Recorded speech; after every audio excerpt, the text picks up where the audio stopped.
Thank you all for your patience as we're getting started a couple of minutes late.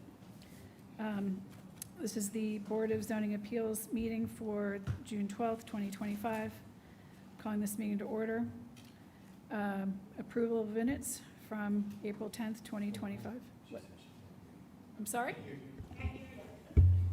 Sorry. Okay. Pardon me? You're just very calm. It's relaxing for us.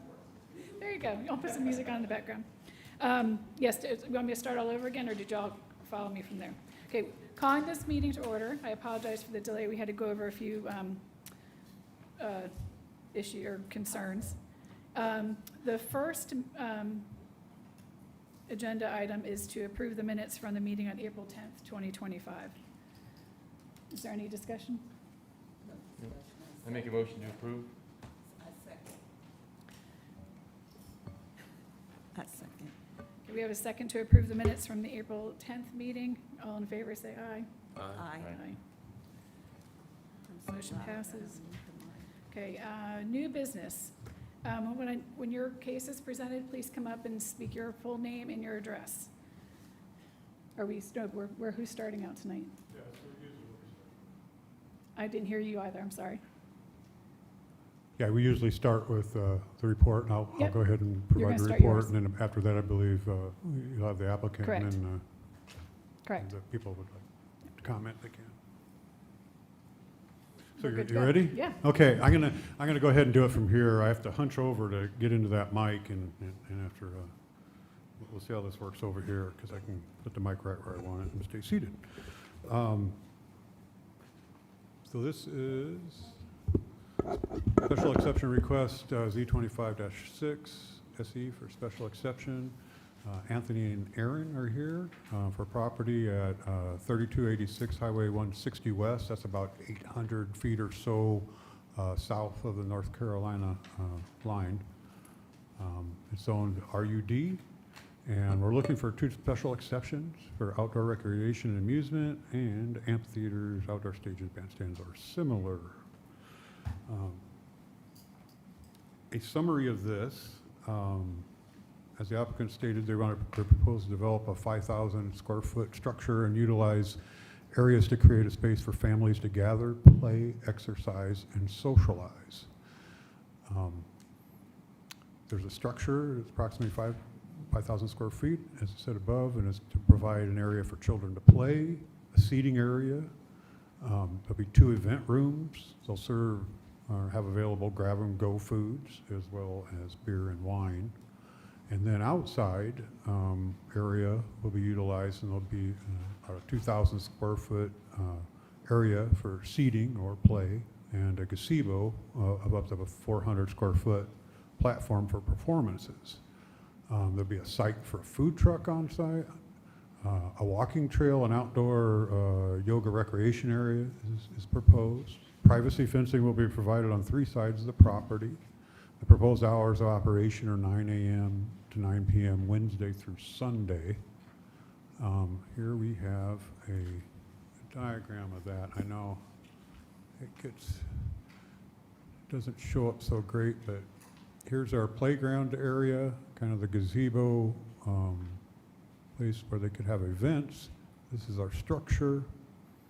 We have a yoga area out here. Down here is just a septic field. And up here is a stormwater pond. There'll be a place for a food truck right in there. And then you'll have a trail kind of traversing the back of the property. This is provided by the applicant. It kind of shows you some of the activities or aspirations for the site. I don't believe that this is an exact architectural rendering or anything. You see a food truck there. Of course, the site is designed a little better than that for a food truck. Here's our aerial. You can see since this area was made, these 2 lots have been combined into one. There's a church up here, Baptist Church, trailer court. We have kind of a residential subdivision behind it, and future kind of a mixed use proposal across the street. Right now, everything's zoned RUD in the area. For the special exception, we have to look at three kind of approval criteria, and they talk about the adequacy of water and sewer facilities, and this is proposed to be served for on-site water and sewer, and a septic location is identified on the site plan. We have to look for impacts of public services, public facilities, including education, recreation, transportation, water, and sewer from the proposed use. Now, they have done a TIA for the highway and transportation, and mitigation has been deemed appropriate in a plan to mitigate the anticipated traffic on Highway 160 has gained concurrence from SCDOT. They would move the lines that divide the highway a little bit further to facilitate better turning on and off the site. On-site water and sewer shouldn't impact public services. It's on site. The applicant is required to meet all state and local standards for development and conditions of use. We would expect, the impacts to public services and public facilities to be somewhat minimal for this. And we need to look at the compatibility of the proposed use with this, with the surrounding uses. Surrounding properties are zoned RUD, includes relatively intense activities adjacent to the site. There's a tree buffer that exists between the site and residences to the west. In addition to the required landscape buffer around the entire site, there'll be a privacy fence will be provided on 3 sides of the property, and would have minimal impact anything going across the highway. The performances and other sounds need to be or shall be in compliance with the restrictions for noise levels at the lot lines. We would find that it meets the 3 criteria and would recommend approval. At this point, we didn't request any special conditions for this. And if you have any questions for me, I'd be glad to answer them. Or we could wait, and I'll pass it on to the applicant. I don't know if you wanted to use, did you want to use any of the pictures you had up here? And if you want to use this little button right here is a pointer. You can ask the chair, that's fine. Good evening. I am Erin Colacursio. I am one of the property owners. Our current address is 13014 May River Lane, and that's Charlotte, North Carolina. Good evening. Aaron's husband, Tony Colacursio. It's nice to meet you guys. So I think I'll get started and kind of tell you about where this concept developed. So we have a small child. She's 6 now, and when she was around, I guess 2 or 3, we started going out to restaurants and realized that is really not a fun experience when you have a small child, and noticed that there was a demand for green space where children could run and burn energy and play with their friends, but parents could still sit back and socialize too. And the supply in our area just wasn't there. And so I think this is where we slowly started to, the idea stemmed for us. We found this property. We thought it was perfect. It's in an area that's rapidly growing. Fort Mill is growing tremendously. Families, kids, and there's just not the need. There's just not the supply there for this type of activity. So we really wanted to focus on the outdoor piece. We love nature. We have a nature trail that could include things like maybe slack lines or tree swings, a turfed area for kids just to like kick a soccer ball around or whatever they may want to do there. The interior does have a small toddler area, not a large playground equipment, but a small area that they could toddle around in. Food trucks rotating. For the music piece, it is a small stage, about 16 by 16. That would basically supply like a acoustic guitar, so no large bands. Our hours are 10 a.m. to 9 p.m. also, so therefore we would not have anything going past an 11 p.m. hour where there's a noise ordinance anyhow. Behind the trail, you'll see there's a 100-foot buffer, or behind our building, there's a 100-foot buffer and it's all trees, and as well as the privacy fence will be putting in. So hopefully that would mitigate any kind of noise concerns. Traffic analysis was done, as Rick mentioned. And is there anything else you want to add? No. I think one of the more important thing is we're designing this to not have a maximum occupancy less 100 or less. We don't want this thing to be huge. We just want to. We're a family. wanting to start a family legacy business. So it'll be 100 people or less is what the building design will be for.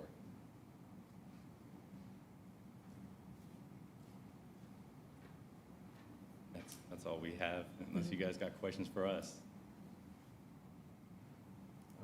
Yeah, so let me ask you, how high is this fence on this 3 sides? So everything is conceptual right now. I'm a contractor. I build schools for a living. Ideally, we like to do a 6-foot wooden fence, up to 1 inch in diameter. But we can go up to 8 feet. A lot of it is just going to collaborate and work with York and work with my engineers on what's going to be the best performance for what we're trying to accomplish. But minimal, we're proposing 6 foot up to 8 foot. Talk to me about, I read through a bunch of this and so we'll hop around a little bit. So is the gazebo that's where the band or the acoustic people will play? Correct. Correct. Because, I think there was something in here that said, what kind of music or how loud will it be or whatever, and it said, and I think your response to it was, well, there'll be acoustic sets, and I was like, well, Yeah. The option of having something really loud, drums or guitars or something like that at whatever time, it can get pretty loud, right? So Oh, for and sure. It doesn't say anything really about lights. I don't know what's going on with the lighting. It doesn't really say you couldn't have a light show or this and that. I guess some of these questions I kind of come up with as we're talking, I'll probably have some more, is that who's going to kind of monitor this or enforce any of these pieces? It sounds like some of this stuff is still conceptual, so I don't It know is. if we're ahead of the game on a lot of this conversation and approving this even, or where are we at? Because I would think a lot of that would be said. You have some very nice drawings and things here, but anyway, I'll have some. Yeah, no, let me. Well, I was going to say, we did model this after Ann Springs on a smaller scale. So if you're familiar with going to Ann Springs, their weekend things, we love it there. So their platform where they have music, that is the same concept that we were doing. You can speak to the Yeah, lighting pieces, yeah. but Yeah, to answer that, it's a great question. To answer that as best as we can, because again, we're husband and wife trying to open a family business.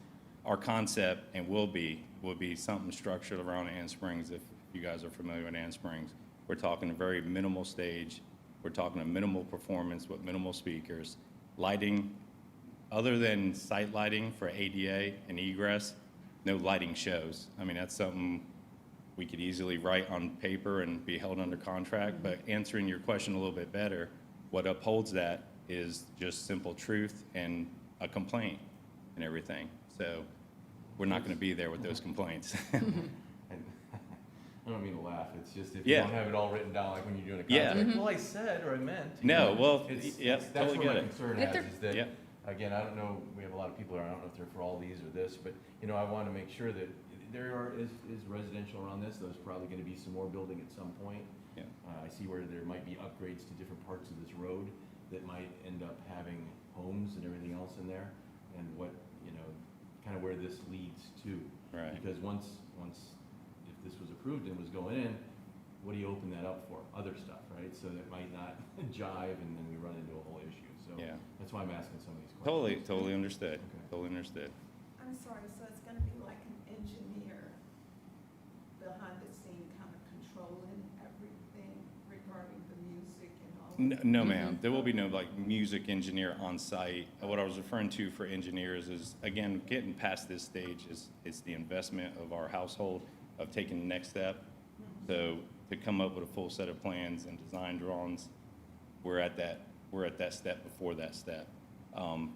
That was the engineer I was referring to. Once we get to that step, I'll be able to provide better documentation of the actual physical plan of it. But as a strong reference, we're saying Ann Springs, no light shows. The speakers equivalent to Ann Springs. and based on how small the performances would be, an engineer wouldn't be Yeah. required to perform that work. Yeah, we're talking local artists, them and their guitar. Right. And I'm so sorry, you may have said this, the hours in Yeah. regards to the hours in operation. So the hours, it was at 10 a.m. to 9 p.m. Wednesday through Sunday. Okay, all right. Our biggest thing, this is driven around families, like my wife said. This is going to be a family venue. We're not trying to create any atmosphere other than families. And I think the way it's being built and what we're offering, it's only going to bring families in. And that's this concept. And we understand it's pretty new. There's nothing like it. We're actually proud to be in this position to have something like that to bring to the table.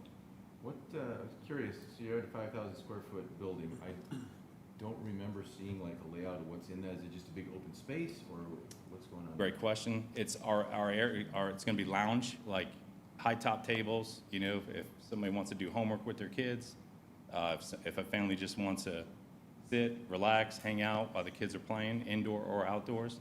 So the inside is going to be basically high tops, lounge areas, just seating areas. And then one private room that would be available, as well as the toddler space. Talk to me about, so if that place is in there and they'll have toddlers and they'll have this and that, and somebody will have to school me a little bit, please, if anybody knows, I'm gonna ask you the question because I'm sure you went through this. So there's gonna be beer and wine on tap, this and that, so there's some sort of something there, munchies, maybe, who knows what, Yeah. right? But usually you can only have beer and wine in food establishment, right? So, Yeah. or is that not true? Okay, is that not true? Okay, I was kinda curious, it seemed like quite a mix that was going Yeah. in there, I was Yeah. personally curious. Now, It did speak with the ABL, Alcohol and Business Licensing. It didn't seem to be of any concern with kind of what our yeah. plan was. or business SLED plan is, was. SLED as well. Yeah. We wouldn't definitely gotten as far if that, you know, if our whole model couldn't come together. And our concept for the grab and go, so grab and go food inside, salads, sandwiches, yogurts, things like that, that would be the bread and butter throughout the week, and then having a food truck on maybe a Friday and a Saturday night. So there is the food element is there. Okay, so you're getting a restaurant license then too, is what you're No, we would be purchasing it from a wholesaler, the grab and go. We're not actually preparing food. Okay. No, there's no preparation food. It's all grab and go. Food truck, where is that gonna come into play? The food truck that was on it's sort of right It'll outside be the main building. adjacent of the building, I provide more hot options, hot Yeah. food options on the weekends. and it'll have utility hookup, so there's no generators. We have a close friend that actually operates my cousin's main lobster truck franchise, and he said that their number one complaint when they go to properties or parking positions is not utilizing electric power and having to run off of generators and making it noisy. So our location will be fully hooked up with electrical. What does the staff look like for this facility?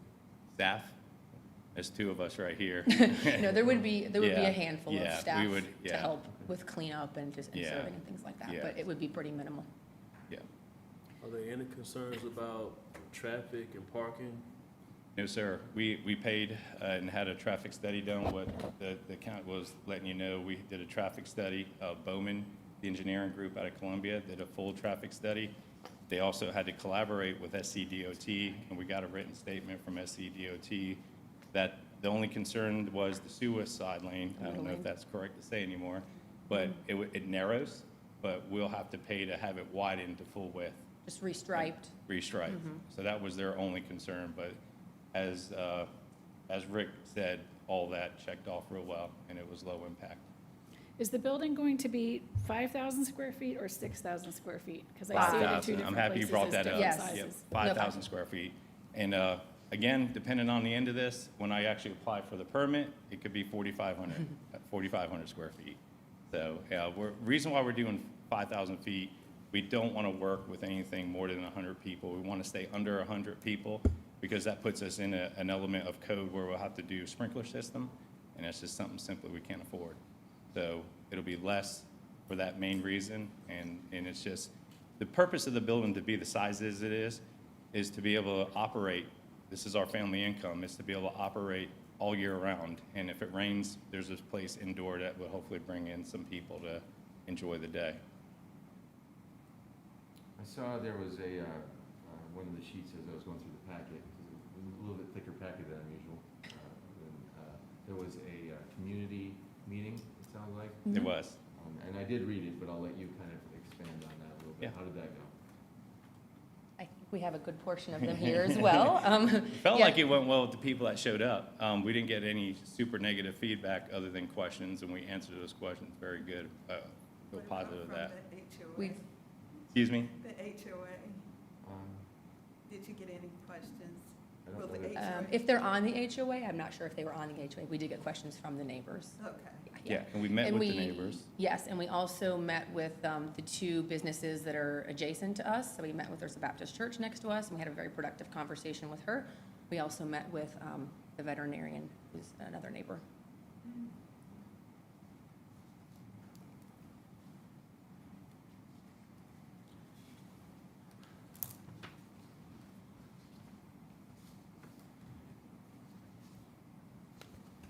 I don't know if I- What's, do you guys know what the next steps are for, I guess, I know there's a trailer park that's right next to that. It goes out, is there,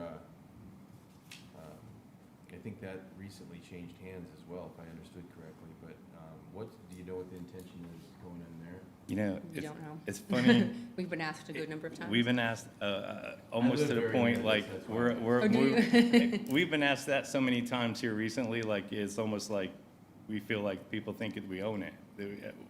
We don't have a clue. We're hoping it changes hands relatively soon in hands that are better treated than what's there. That was probably one of the biggest downfalls with this, but that was our only true negative of this piece of property. That's why we're trying to develop the property, more topography. We're lowering that property and creating a buffer on that side. Between that and the privacy fence, we hope we can visually keep that out of our site and the people that share the property with us daily. And hoping that just we bring a more positive family influence to that area, which may encourage some of that RV park to, you know, turn over that seller to make some decisions on what he plans to do with it long-term. So I've lived right, actually down this road into North Carolina and right Yeah. around the We're- corner. on We're Pleasant close to you Road then, we're for, nearly your neighbors. since I've been here since Yeah. '99, so I've been around. I'm just kind of curious, where are you looking to pull clientele that you'll pull into this? I'm just kind of curious. I mean, there's a, So if you're familiar with the area, we're in Palisades, and I think that neighborhood alone, like the number of families and people that I'm connecting with in the neighborhood that are families, I mean, the clientele, I think is gonna all be the TKK, that Fort Mill, that right over the border of North Carolina, I think that's gonna all be our clientele. So much growth in that area with families, crazy. For us, it for felt, me, a lot of traffic. Yeah. yeah, yeah. Are you gonna have any type of age restriction for, can 12 and 14-year-olds show up there and ride their Yeah. bikes or walk, or do they have to have adult supervision? I know there was issues at Carowinds, that they said an age restriction. We would definitely implement that. I mean, we want to, especially, we don't want to be a babysitter. We want to run a family business. We would definitely, yeah. And our turfed play area is fenced in as well, so it would kind of Okay. define. Yeah.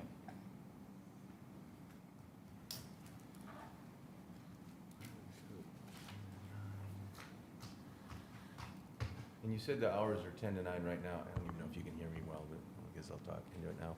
10 to 9, you said those are sort of set? I mean, is that what you're looking at doing? Is this? No, that's Well, it. we did model that again after Ann Springs because we do go there pretty regularly, and we find that on the weekends when they close at 9, everyone is ready to leave. It's just the stragglers are left. So I think that if we're trying to create a family environment, we don't feel the need to be open past those hours. This is where kids are involved, and Yeah. usually parents are wanting to get them home that hour. So the two things driving that is our family, and because we're Yeah. going to be heart and soul of this business, we want to keep our personal life, not, and by driving those hours, we're keeping families there. We're not, it's not going to be easy for it to turn into anything else. Gotcha. So I do see, and I'm just curious, if you're doing this towards families, a lot of families have varied age kids. What I see here right now is I look, there's a playground area, might be, I don't know, we'll just call it up to 8 years old maybe, or so, that you're targeting. Is that kind of, Well, yes, because I don't see but anything for older kids. you'd or- be surprised, even like, so if we go to Crossroads kind of by us or Hobos, we're just gonna have that green space. There's not gonna be play equipment in the playground area. It's more just the green space. So I've seen kids there of all ages kicking a soccer ball around. Running I mean, around. I would think that when you get to be into your driving age, you're probably not going out with your parents, but, so I would say maybe up to the age of 16. You guys have more questions? I said, I see on your neighborhood meeting notes, and it's, somebody put it in red. If you, what are you highlighting in the type of entertainment that would be helpful to clarify? What type of It entertainment? just says, this is a note that somebody added in here. Yeah. It just says, if we could highlight the type of entertainment during the BZA, which is this, Okay. we feel that would be helpful to clarify. Yeah, I think that was sort of, we were mentioning about a local, a Okay. one-man.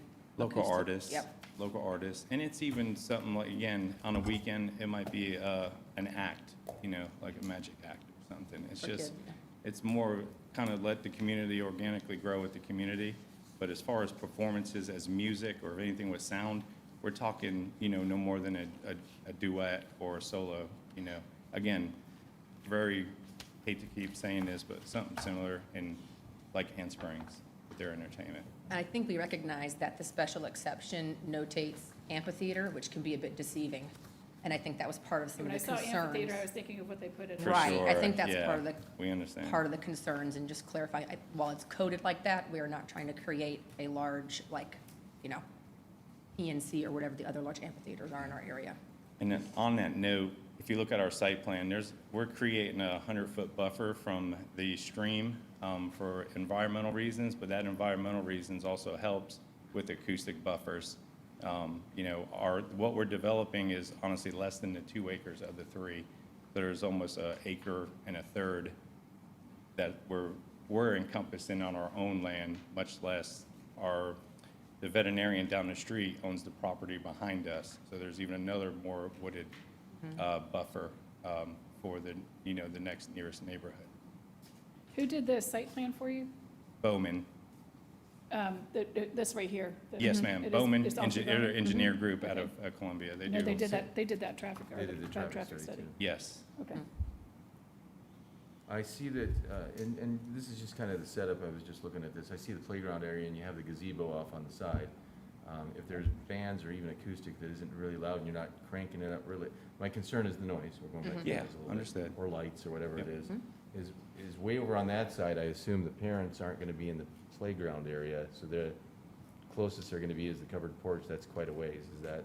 But we want to have a lot of outdoor Shorter than what I'm seating. There will thinking be chairs and tables out, not only in the covered area. It'll be throughout that whole green space. Yeah, so if kids are playing, parents or sitters can be sitting or, you know, adjacent of that area. Around the play area. Yeah, this Yeah. isn't a full, this Bring- is a concept drawing of what we were asked to provide to make sure we can show our business model to you guys and everything. I mean, we've been to similar places like this. People often bring a blanket or they bring a chair and a bag and they kind of set up, you know, close to stuff too, if they're welcome to do that.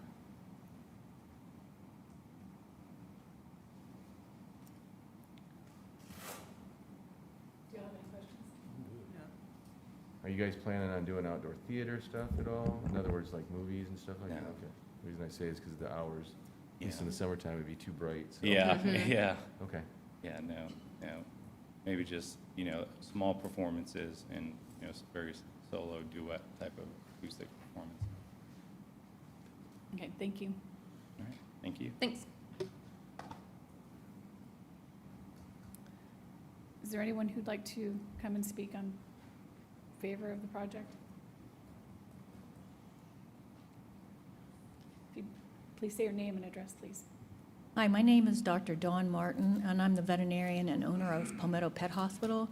I own the property at 3354 Highway 160 West. It's west and north of their property, and I am speaking in support of the development. We need this kind of development in the area to bring it up to a little bit more family-friendly. I have had problems with residents in the trailer park.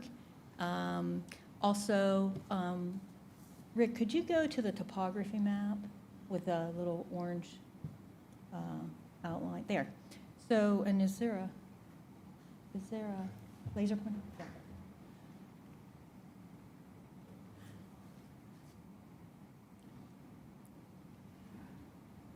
Okay, so in speaking to the worry about light and sound, I own this part right here, and it is all heavily wooded, and I cannot develop that. That is in a like a flood drain plain, so that will never be developed at all. That'll be heavily wooded, there's underbrush, very old trees, 100-year-old trees back in there. And it's my understanding that you have a buffer also of trees. And then if you noticed on their plan, could you go back to their site plan? Oh. There we go. Hey, I get it. Okay. So on their site plan, though, this is a nature trail. So I'm assuming they're not going to clear in here, right? This is all going to be trees. So you're going to have a buffer of all these trees, then the 10-foot buffer, or 10 whatever buffer they were talking about. Then you've got all my property right here. And I have trees buffered between my property and the residents behind me. And I've been there 6.5 years and not had a single complaint about barking dogs. And I do board dogs on the weekends and at night. And they're walked in the backyard behind the hospital. So I think that probably we'll be okay with sound and light, especially with the fact that it's such heavily wooded. But as I said, I think that this area is the little stepchild on 160. We haven't developed this end of 160 yet. And so I'm very hopeful that we get some nice family-oriented. I'm really excited about the over 55 housing development that's going across the street. I think that's going to be really nice for that area. You know, the last thing we want is a bunch of little strip malls with, you know, a bunch of little businesses that turn over. So I think family-oriented would be really good. I know that the church, we're got a good relationship with Reverend Nash, and I've always been concerned about, especially because they have Sunday services, making sure that they didn't hear any dogs. There is a very small, we probably don't have a picture of, there's the church. So here is the church right here. There are little cemeteries right here. And it's not quite on the pier, but right here, there's about, maybe about a 5-foot buffer of a few trees that buffers my property from the church. And Deborah has repeatedly told me they don't hear any of the dogs barking. And that's just with that small buffer of trees there. So again, I think that it's the kind of development I would like to see next to my property, and I hope that the council will consider that when they make their decision. Thanks.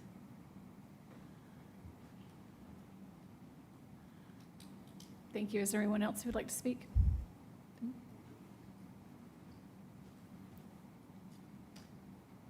My name is Charlie Bloomer. My address is 13127 May River Lane, Charlotte.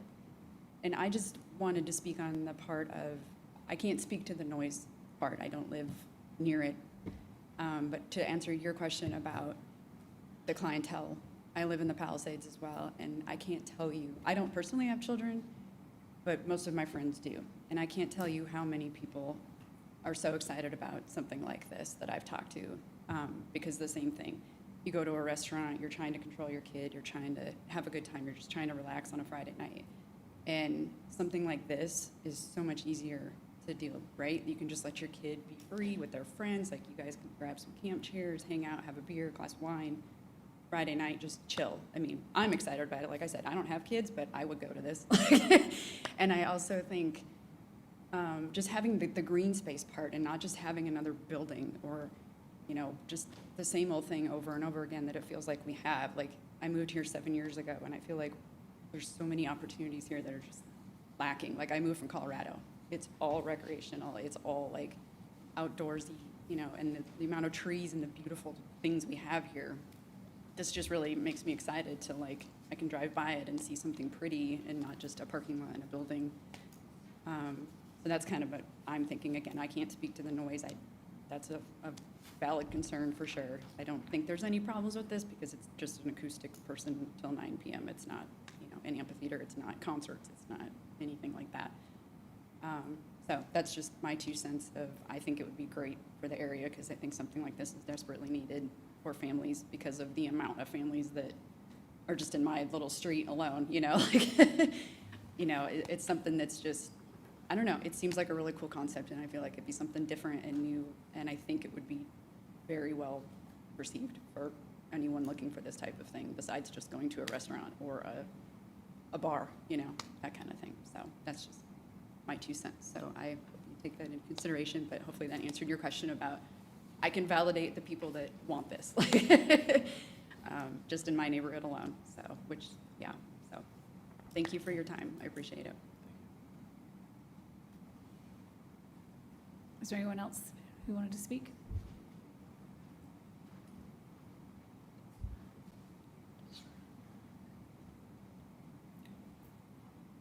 Hi, my name is Rebecca Saul. I live at 1411 Old Nation Road in Fort Mill. I'm really nervous. I don't usually speak in public, so I wrote it down, so I hope you don't mind that I just read it.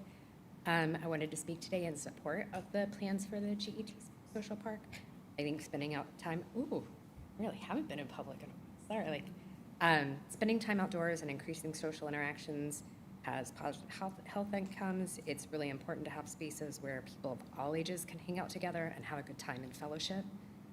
We need additional spaces here in Fort Mill where kids are encouraged to be outside and active, and at the same time where adults can relax and be social.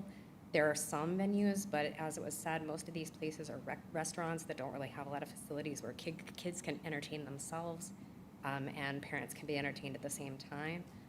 As York County has grown, it can be really hard to get to existing places of any distance, like the canteen at Ann Springs Greenway. If they have events in the evening, right, if you live on that side of 77, you can't get to like the TKK side. The folks over in TKK can't really get over to the cantina really easily because of the traffic that you spoke to. So this gives another option to people kind of throughout the area. And, you know, again, be able to have families be together but be outside and enjoy themselves just seems like a really positive addition to the community. I do also want to say I live within walking distance of Ann Springs Canteen. We actually walk through the Greenway to get there. You walk 100 yards from their little stage when they have acoustic music playing. You can't even hear it as you like leave their area. So in my experience, like noise concerns would potentially be minimal. Right. Thank you. Is there anyone else? All right, so this isn't as organized as Sean Rudder, 16011 Elizabeth Berry Court, Fort Mill. And I want to apologize. I love the concept. I think it's great. The concern I think a lot of us have in the neighborhood is that it is a bit out of character for the neighborhood, right? It's houses. We have 1 acre lots. We're on septic. We're on wells. We're in Hamilton Place. Oops. Good. We're in an odd situation where we're sort of sandwiched between TKK and Steel Creek, and everybody comes to us, right? They either pass through this direction or this direction, and we kind of get choked, right? We have a difficult time even getting out of our neighborhood. What makes it even more challenging is our entrance is in North Carolina. So you guys can't fix it. We're stuck. So that's one of our concerns. Above and beyond that, so I think a big question that we all have to figure out is this a premature consideration, right? I don't understand if we don't have the mechanisms in place and the understanding of, let's say, the band, right? There's a stage. What's allowed at that stage? Can they bring in electronic music that can be really loud? Can they bring in light shows? If they can't, okay, let's understand that. If they can, how do we enforce what they're saying is going to happen if there's no mechanism to do that, right? It's not on the deed, it's not on the exception. How do we make sure that happens so that we don't have neighbors, even though there's a tree buffer, it's year round, and those leaves do fall off. So that buffer basically disappears. And to Dr. Martin's credit, I don't hear the dogs, right? I mean, she's right about that. But I can tell you, screeching kids, everybody's heard them. I don't care where they are, right? So we have to take that into consideration. We've got 3 schools that are going to be going, well, 2 that are going in, 1 that is already there, within half a mile of that entrance, right? Fort Mill owns, the school district owns Gold Hill and 160. School's going in there. Mecklenburg CMS owns right down the street. A school is going in there. And then you've already got the other school that's already in place in a heavily trafficked area that North Carolina has not decided when they're actually going to fix 160. That's another thing to consider, though. Let's say they do fix 160.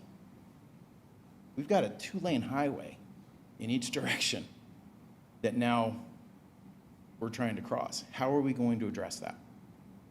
Right? An island is going to have to go in or something, right? Just for safety's sake. So, again, concept, I love it. We don't have the same buffer as Ann Springs, but I think it would be great to have something like that in the community. But we have to make sure we've got the mechanisms in place to manage and control what can actually happen there. What happens if the business fails? What can happen at that site if they have to sell? Can they do other things, right? I know, having been in the Palisades and watched that go through bankruptcy, nothing that was told when we bought the property is happening. They've got 800 homes going in that area that shouldn't be going in because developers were able to make it happen. So if there aren't controls in place, we're not protected. And that's all I think we're looking for, is to make sure that there's a protection in place for us so that we feel that it's a part of the community as opposed to something that's being hoisted on us. I think that, to me, that's one of the bigger concerns, is that enforcement side. So the trailer park next door, I know we've been in front of you guys before asking, begging that businesses not go in there. I think this is a little bit different business, but the trailer park is supposed to be 1-acre lots and residential homes that this will back up onto, right? So we have to look at that as well. How is that going to impact that property and the homes that are supposed to go in there, right? So those are my concerns. I think there's a few people that want to say a little bit more, but please, if you could, take that into consideration, because right now I don't understand the fit, and I'm just a little bit confused as to why we're here right now, right? I think some things need to be cleared up before we get to the point where we actually make the change. Thank you. Is there anyone else who'd like to come up?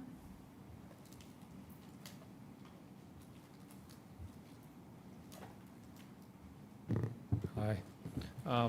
Brett Werder. I live in Hamilton Place, 16005, Virginia Lee Court. And just a couple things, and as he said, it sounds like a great idea and stuff like this. I guess I'll start with, though, we already have this great place we live. That's why see these people here, lots that couldn't be here.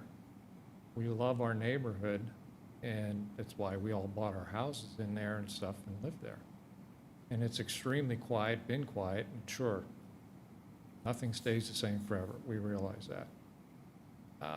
Looking at like zoning plans and stuff that I've seen, it seems like the zoning commission, or what, I'm not sure what you guys are called, I guess the zoning commission, you've tried to set things that there's buffers and stuff around developments and stuff, like, so you're, what do you want to say? You're easing into as you get closer. And that's what I see, and I'm sure that's what a lot of your questions lead into, and the same thing.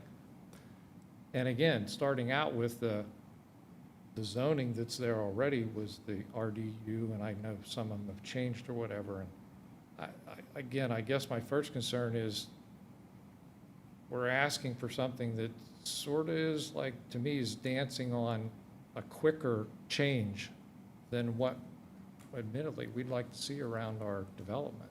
Sort of, you know, if somebody was to come and say, oh, we're talking about putting 1/4 acre to 1/2 acre lot homes or something through that area, like the park or something like that, where the RV park is, we're starting to ease in. So, and then, again, for me, in the bigger picture, I have the same concerns you're hearing from everyone else. A 5,000 square foot building, alarm bells went off in my head, because it's just the what if in the future of what kinds of things could be brought forward, that if you lived, and admittedly, I don't live right there up against the one, but all these people that we see their houses on there, they can go out in their yard or their back porch, and it's basically quiet, nice all the time. We're talking about something that's there 24, 365 days a year. It's always there. It's not going to go away. It's not like you had a picnic at your house and it was noisy for a day. It's always going to be there. And I know it's not the same world that maybe I grew up in, but whenever I just wrote it down, I'm sitting there and I'm thinking, whenever we say alcohol, I personally, I have a problem right away, because it's like we're talking about children in a park and things like that. It's like, I have no clue if we're using this comparison of the enclosed greenway. I don't know, but I don't think alcohol's allowed there. To the best of my knowledge, I don't think it is, because I can't imagine. They do sell alcoholic beverages there on site at the Greenway. You say they do? They do, yes. Wow, okay. That amazes me. Again, Yeah. I don't know, but boy, that just, again, comes from, I guess I'm old, I guess I should say. But that would just be one of my concerns a little bit too right away. And especially when we're sitting there talking about children and all, whatever, and this whole perspective is, just one of those ones, if I don't believe the two mix, I guess I should say. And again, the other one a little bit too was, we're talking about this till 9 o'clock at night, things like that. And again, that's what we're currently talking about right now. But any change or something that's made here, as we said, 5 years from now or something like that, all the people in the neighborhood are still going to be there. And so it changes to 11 o'clock or whatever the case. It's like, where is the end or whatever in the whole thing? And again, I don't know what the good answer to this is. I just sense that there's great concerns on a lot of it, at least for me at a personal level. I'm here to support my neighbors and stuff in the neighborhood too. So anyways, I don't know if you guys have any questions or for us at the neighborhood or whatever. That's, I'm sure we'd be glad to. I don't have any questions for you at this time. I'm not sure if anybody else does. I would like. Pardon me? Yeah, absolutely. You're welcome to come speak. Thanks. Thank you. Hey there, Carrie Burrows, 16620 Jefferson Place, Fort Mill. I've lived here since 1998. There are 3 families behind me who have lived there longer than I have. The one person, where's the little pointer? The one person who really needed to be here, but they are not because they've had surgery, actually lives, and I've never used one of these things. Sorry about that. As you can tell.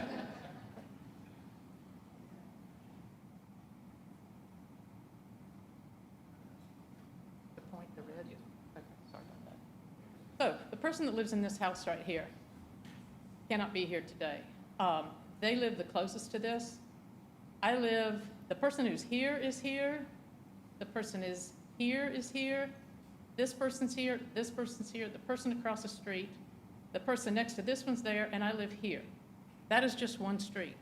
Now, when all these trees drop their leaves, start in October until April, when those leaves are back on, we can see and hear every bit of this traffic right here. So if we can see that far, then we can see all this, and they can see us. They can see these backyards. I think your idea is great. Privacy fence is beside the point here. Okay. You live in North Carolina? Yeah. Oh, I'm sorry. And so the proposal, the people proposing this live in North Carolina, and a study apparently was done that there's a need for this. But for us who live in South Carolina, we know not only is the Greenway there, less than 1 mile from that location up near McDonald's is Lake Wiley Brewing. that has a play yard twice the size of this room right here for kids to go out and play. It's the exact same thing. We used that during COVID. It was great. You could bring your candles and your blankets and have a great time. It has changed hands a couple times. It is still the same thing. If you go down Gold Hill, there's John's Place, has the same thing. If you go towards TGK, just outside of TGK is another restaurant that has the same thing. TGK itself has so many parks, they're uncountable to me, but there are plenty of parks in this area that you're not going to get the people from TGK. You're not going to get people to drive to this location because we all have access to them already. The people who need this are the people that apparently are in Palisades or North Carolina. Why have they chosen to come into South Carolina, into an unincorporated area, and do this versus staying in their own North Carolina where apparently they don't have this? That is one question we all have. But the buffer part is what bothers us the most, because while the doctor who owns the vet, and we don't have, she's been there for quite a few years, we don't hear the dogs. Those dogs are down in a valley. That property that she mentioned between us, it just goes down like this, because the property that's closer to the back is down even from my house. The dogs are inside, pretty much. The church, they're there on Sundays. They come in droves. They have funerals. They have weddings. They don't live there. Nobody lives there like we do. We love this place. Who's from Hamilton Place? We show up. We drive an hour, half hour to get here to beg you people, please really consider this. It's not a bad idea. It's just not a good fit. It needs to be someplace where it's walkable to, not next to a trailer park, which rumor is drugs and everything there. Who's going to run the security when they're not there on these hours or these days? Who's going to keep something from going on there? How are they going to make money from this? Is there going to be a charge every time you enter? Is there a card or a membership that you have to buy to access this? My concern also is the traffic. This article that came out in the Herald just the other day says, this is first chapter, paragraph, that this is a place where kids can take their kids to play and have a drink. Wow. I am not opposed to drinking. I love margaritas, love it. But if you're selling this as a place to take your children and sit and relax and drink, have a beer or wine or whatever, who's going to be your designated driver to pull out into that downhill converging traffic that we are even scared going home every time we come down from Gold Hill Road, that we're praying to God that people behind us are not doing 50 miles an hour because we're turning just past that vet, turning right on a left-hand curve. If any of you are familiar with this area, it is dangerous. And now we've already talked, all those properties on the left-hand side of that road are proposed, I'm not sure if it's going through, but that's a proposed 55 or 65 and above, neighborhood. So you're going to have elderly people also pulling out there. And as has been already stated, we do not know when North Carolina is going to continue and match up what South Carolina has already done. There have been a couple of accidents. I have not seen them, but I was told there's been a couple accidents right there where all that converges. It's just a bad location to put something like this, where you're going to have parents who are bringing their little ones, their children, they're going to be pulling in and out of there. This says, I think you said 100 people. I've read 65 car parking space. So if you got 100 people, you got a parent, 2 kids, or mom and dad and a child or 2, you've got quite a few cars coming in and out of there. 30 cars a day, 30 cars in and out of there. We have only 86 homes in our neighborhood total. We have 1 entrance. We have a very hard time getting in and out of our neighborhood. I cannot imagine trying to pull out when you're at that hill and everybody's converging. At least we only have 2 lanes to watch. This is just stuff that, please consider. It's not a bad idea. It's just not a good fit, please. Thank you. Thank you.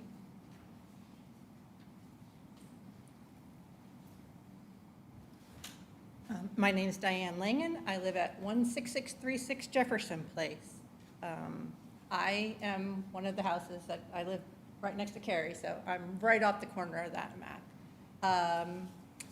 Yes, the expectation that I would be getting a new neighbor who would be having parties every night, 5 nights of the week and all day on the weekends consistently, that is a little concerning. I just have to second everything my neighbors have said. The road is treacherous. Getting in and out of our neighborhood is hard.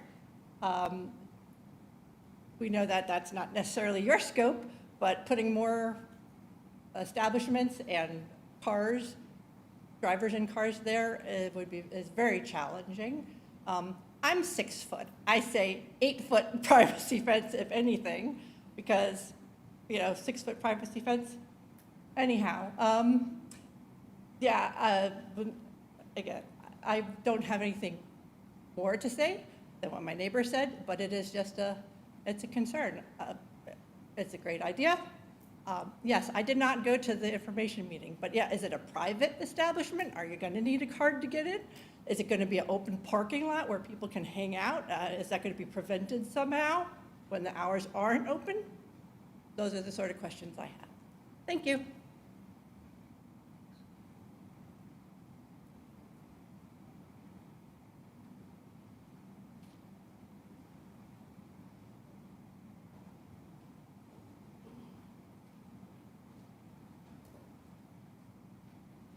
Nervous. I've never done anything like this. My name is Katrina Pa. I live at 16644 Jefferson Place. And green button. There we go. I live right here. So we're right behind the church and right behind the vet's office. In the winter, the sound is atrocious, but the main concern is just the road and people speeding down around midnight and doing God knows what on the road. I almost never hear the dogs, normally because my dogs are out there barking and at her dogs. But I never hear anything from the church. I think it's a great idea. I'm the vice president on the PTO board for Pleasant Knoll. And I attended the initial meeting that they had with the community. And I think it's a great idea and that it would be helpful for spirit nights, and with the schools going in, it would be beneficial. I'm just not so sure with that road there is just so treacherous. I've been almost rear-ended multiple times coming in and out of our neighborhood. One of our neighbors actually set up cameras in the front of our neighborhood because it happens so often, to just catch it when it happens. I wrote a few notes down. I can get my phone to turn on. My main concern is the noise. I'm one of the younger families in the neighborhood. A lot of the people in the neighborhood have been there since it was built. I've only been there about 2.5, almost 3 years, and I have one small child, which he's an only child, so this would be fantastic to be so close. And he could play with his friends and whatnot. But with it going to 9 p.m., it's still early, but my concern is the noise traveling through, and his bedroom does face that kind of area. And then I understand the privacy fence will go in and help with that. We also have a pool and things back there, and my concern is also people being able to see our pool area. Right now, all of our houses are very angled, so nobody can see in our backyard hardly at all, except for Diane. So hopefully, let me see, I have the notes. I also, if it does fail, which I'm hoping it doesn't, with the exception for the bandstand and the amphitheater, my concern is something going in here which does allow liquor and chaos throughout the night. I don't mind like wine and beer with the children. It's not my preference, but the hard liquor, like the supply at John's Place, does get a little bit ruly, and it's very loud, and it can get a little bit uncouth out there. But my concern is, I know they have good intentions, but heaven forbid it fails, and then now we're stuck with that. And that kind of noise and people that it draws in is not nice. Also, the RV place is very concerning, and I did speak with Aaron and Tony about security, because they do have 2 days that they're not going to be open. They said that they would have cameras and the police like on speed dial and a lot of additional supports in that area, because I know the church does close off their parking lot, and I know the vet's office has had issues with the RV park as well. I think that is also another concern, given that that's even closer to my house. And our neighbors that live right here have had folks come over from the RV to their backyard. You mean that's a trailer park, isn't it? Yeah, from the RV park. It's RV parks. There's sheds made out of pallets. I've driven past it a million times, but I don't really know. It's horrific. They've had sewage leaks because there's too many people to handle the sewage there. There's constantly police officers in and out of there. for domestic violence and drugs and all kinds of stuff. And we've had people travel through these woods to come back here. So that's another thing. If those people are so close to family-oriented business and the children, it just seems like a quick, like they could quickly snatch someone. Or I understand the fence is there, but there's still also a sidewalk that easily goes right there. And this is just, I'm really hoping this goes away soon. There are some houses that are made out of pallets and people actually in tents back there. It's a little concerning. But that is my main part. I think that was everything I had written down. I'm for it, but with stipulations, just because of how close it is to my house. I'm sorry. I am hoping that it does bring a nicer aspect to this area, because our neighborhood is fantastic. It's very nice. Everyone is very proud of their lots, and it's very well maintained, and everyone's very nice. And then we have the vet, who's also very maintained and very nice, in the church, and then that little strip right there, that's very unsightly. But with the 75 new 55 and up community going over there with the townhomes, I think that would also help bring in a little bit more of a nicer community in addition to this, and hopefully drive the RV trailer park to sell and hopefully increase the area as well. Thank you.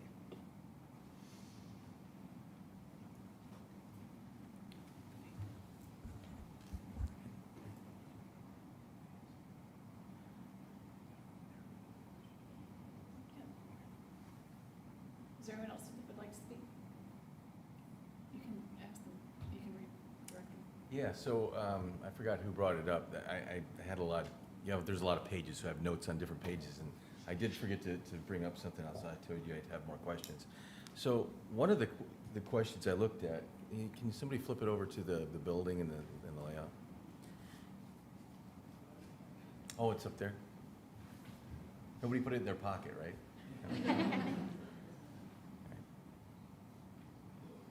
All right, thank you. So in looking at this, I mean, there might even be a retain, I don't know what all you're putting in there, but I don't know what the cost of all this is. Pretty significant, I would think, right? Just the asphalt, I'm sure is fun to see the price of that, right? So if you look at this, the one question I did have as I read through it, and then I sat down and was like, all right, well, kind of a neat concept, thinking about it and everything else. The question I had was the exact same one, just to understand, because now, and hearing some of the other concerns also brought this up in my mind of like, okay, not that we want any business to fail, things happen, right? And that, what does that look like afterwards? Is what's the business model around this a little bit? Is it a club? I mean, you're selling snacks, wine and beer, and then there's play areas. I don't see the revenue part here. Maybe I'm missing that. And maybe some other people are missing that too. Please, if you would, yeah. I'm sure there is one, I just don't know what it is. Sure. Feel like as far as diving into weeds of that particular question of where's the revenue, I guess I can understand the curiosity. Just but clear just to be, revenue doesn't impact the zoning. You're right, I'm sorry. The question for me is, I was asking the business model in a general sense. yeah, Because my question for the zoning piece is, if we were to say yes, what stipulations might need to be in there, everything else, because if the business model doesn't feel solid, it affects the zoning in the fact of if this changes hands. What Right. does that look like? And how does it impact other areas, right? Whether it be the RV trailer house, not that I knew that was an RV, but now I know, or Hamilton Place, or the other side of the road, or any of these other things going in. That's the angle I'm coming at, is from that side. Not, I don't care if you sell Tootsie Rolls and they're $100 Yeah. Tootsie Roll, Yeah. whatever, right? But well, yeah, and again, the sustainability, I guess, is what. yeah, so the sustainability, the key word is passion for our family of what, of creating this in our community. I think I heard with one of the residents about North Carolina coming into South Carolina. I could jog to this property from my house. I'm a community member, even though I have a Charlotte residence. Sure. I shop in Fort Mill. We do everything in Fort Mill. We're Charlotte residents on paper, but we're Fort Mill in York County contributors. We're pretty And close. have A been hundred- Fort Mill residents in the past. 110%. So I just wanted to, we wanted to make sure that, I heard a lot of the concerns of traffic. We agree. 160, from the time you get off one exit 85, I think everybody can agree in this room, there's a lot of traffic on 160. We produced an engineered study of showing our business model being low impact. SCDOT collaborated with that study, saying it's acceptable. So just to clarify, that should hopefully take a lot of the concerns that we heard in that aspect. Another thing I think was the noise. That tree buffer, whether leaves are up or leaves are down, that tree buffer, our business being built, that building, everything between the highway and the end of our property would act as an acoustic buffer of hearing the highway. Might be a little bit of trade-off or hearing low mumbling of kids playing, possibly, but might be better than hearing, exhaust going down the road. We contributed to our plan to put an acoustic, landscaping up, privacy fencing. What we're bringing to the table should be fully acceptable, and hearing York's recommendation, the other thing that holds true to that would be, we got to follow law of noise ordinance. If we're loud, we get shut down. It's simple. If we fail as a business, nobody's going to come in and build an AutoZone without rezoning or going through this process. So it's RUD. We're keeping it special acceptance as RUD. That's declassifying that commercial property before it becomes commercial. And we would like to keep it RUD as long as we can keep it going. A couple other things I wanted to throw out too. There was a question around liquor. At no point would we be able to sell liquor because of our proximity to the church that's next door. So beer and wine is allowed under South Carolina within any distance of a church. Liquor is not allowed to be sold within a certain proximity, so that there will be no plans of selling liquor at any point in time, given the proximity we are to the church. The other thing I want to mention is we have focused a lot on the child piece, or the kids coming. This is not just for children. If you bring a child to a restaurant, they do serve alcohol there, but children are still seen in restaurants as well. So the piece that I want to point out is we have the meditation area where yoga may take place. There may be boot camps for adults. So it's not only for children, for parents to come and bring children. It's for all ages, but it does give the option for the children to run around as well. But there are plenty of activities for adults to do there too that are not just child-centric. Sure. If we could circle around to my first question though. Again, I think what I'm trying to do is understand for us from a whole perspective of like the business, if you're looking at it, you're talking about AutoZones, and well, we know what that business model and stuff is. And what I'm getting at is that the concerns we're hearing from, and that's what we're trying to look at, is the concerns of the community and everything else of this being viable, and you hear that they think it's a good idea and they'd like it to be, if it's gonna be there a long time. So I think to appease people, that's why I was asking the question, and I was curious as well, but I think now that we've heard from some of the people in the area, the business model, it's great that you have a yoga and outdoor recreation, and you have this 5,000 square foot, and you might have some bands, you're gonna have to pay people, even if they're acoustic or whatever, right? And you'll have things there, maybe even for the kids to play with, balls or this, whatever it is. I mean, and maybe it is out of the goodness of your heart, you're just gonna open it up and say, everybody can come in, there's no cost for anything except unless you want wine or beer and a bag of chips. But, I mean, there's gotta be a business model here somewhere, right? Yeah. The grab-and-go food, as well as the beer and wine sales, in addition to some of the fees that will go on top of, like, for if you're gonna do a yoga class or a boot camp class, that's where our income would be. We don't intend to have any kind of a membership where you pay to actually just come to the facility. Yeah, no parking fees, is to be open to the public. Our model, what we're hoping to hanging our hat on, and we didn't get this far because we make bad decisions, all right? Just to clear that. Our food, our grab-and-go sales, our collaboration with local suppliers, and doing classes, events, all these things. The building's gonna have an event room. So there's a multitude of things going down in this business model that has income coming in multiple directions and everything. I see what you're saying. So there's an event room now in the social. I think that one showed 2 private rooms. We're gonna do 1 smaller room, so. Yeah, it's not broke out unless there's a picture I'm missing, but I just see it on that. Yeah. So. Yeah, it would be, what, a 500 square foot room that could accommodate Approximately 500 like square foot. a like a retirement party or something like that. To answer that question a little more technical, there's about 20 different moving parts that we're sourcing income from.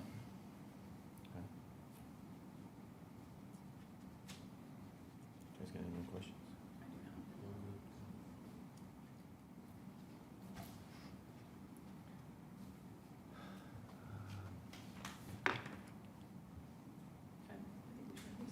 Get a motion. So I'd like to, I'm sorry, just go ahead. one small housekeeping thing. I don't know that you explicitly stated it, but we have closed the public hearing. Yes, I'm sorry. We're closing the public hearing at this time. Okay. Thank you, guys. Thank you for your time. I would like to make a motion that we, as a BZA group, get some legal advice on this matter and from outside counsel. I'd like to do that now, if we could. Go into executive session. Need a second. I second. All in favor? Okay, give us a few minutes.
Are there, sorry, we are out of executive session and no action was taken on this.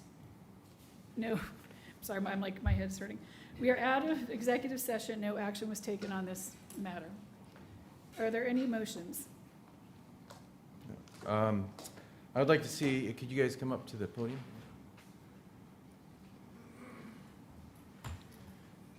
So in talking with all this, we've heard a variety of concerns, you guys, the residents around you.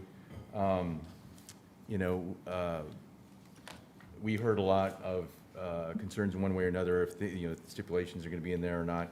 I guess what the question would be is, based on some of that and what we had a conversation of, if maybe everything isn't completely vetted, is there any interest on your part to possibly withdraw your application for right now, go back and do a little bit more work on that, and bring it back? I mean, what would we have to do work on would be that question, because the purpose with withdrawing is to give you more time to address the community concerns, solidify some of the questions they have that you probably even need to solidify, whether it be, noise buffer, lighting, hours, the fence, acoustic only, if we're gonna have a PA system, what that would look like, security system, what's that gonna look like, whether you're there, whether you're not. Okay, if I can say, all those questions were answered tonight. Ours are, as far as our security, what does our security have to do with this special acceptance? Would be a question that we would have. The traffic is low impact that we paid for an engineer study. As far as the acoustics and the volume outside, we're asking for a building under special acceptance, trying to preserve this property. You are. With 100 people or less. There will never be Well, the idea around the speakers is very low volume acoustic speakers. sure, and let me interrupt here. Yeah. So these are all things as part of a business that you have expectations that you'll be doing, right? They're not conditions. They're not written in conditions. They're not conditions that are like written down like law, so to speak, that anybody that might be around, the residents or anybody else, would go, okay, yeah, they said, and I'll use the acoustic piece, right? That they said that would only be that, I feel better about the noise, right? It's your word that you're running a business, things change, right? So it's not a condition, it's a thought of something that you want to do as part of your business, but it's not a condition of the business and of this exception. So I understand your exception asking, and that's what you're asking, you're trying to keep this maintaining it a certain way and everything else. But again, in that vein, the exception gets done, let's say we do, you can go back in, even as you told us, the drawing is conceptual at this point. Things may very well change. May not be a lot, maybe quite a lot, right? So we're trying to ask if maybe you could go back and solidify some of these things so that there was a better understanding all the way around, and we could have this discussion again, see if you get more buy-in from everyone to say, yeah, this makes a lot more sense. I think you've heard, at least we did up here, that they don't think it's a bad idea, right? Many of them did, said, hey, pretty good idea, might not be the right spot, or we might have some concerns about there not being conditions, right? So I think that's what we're asking you as a board.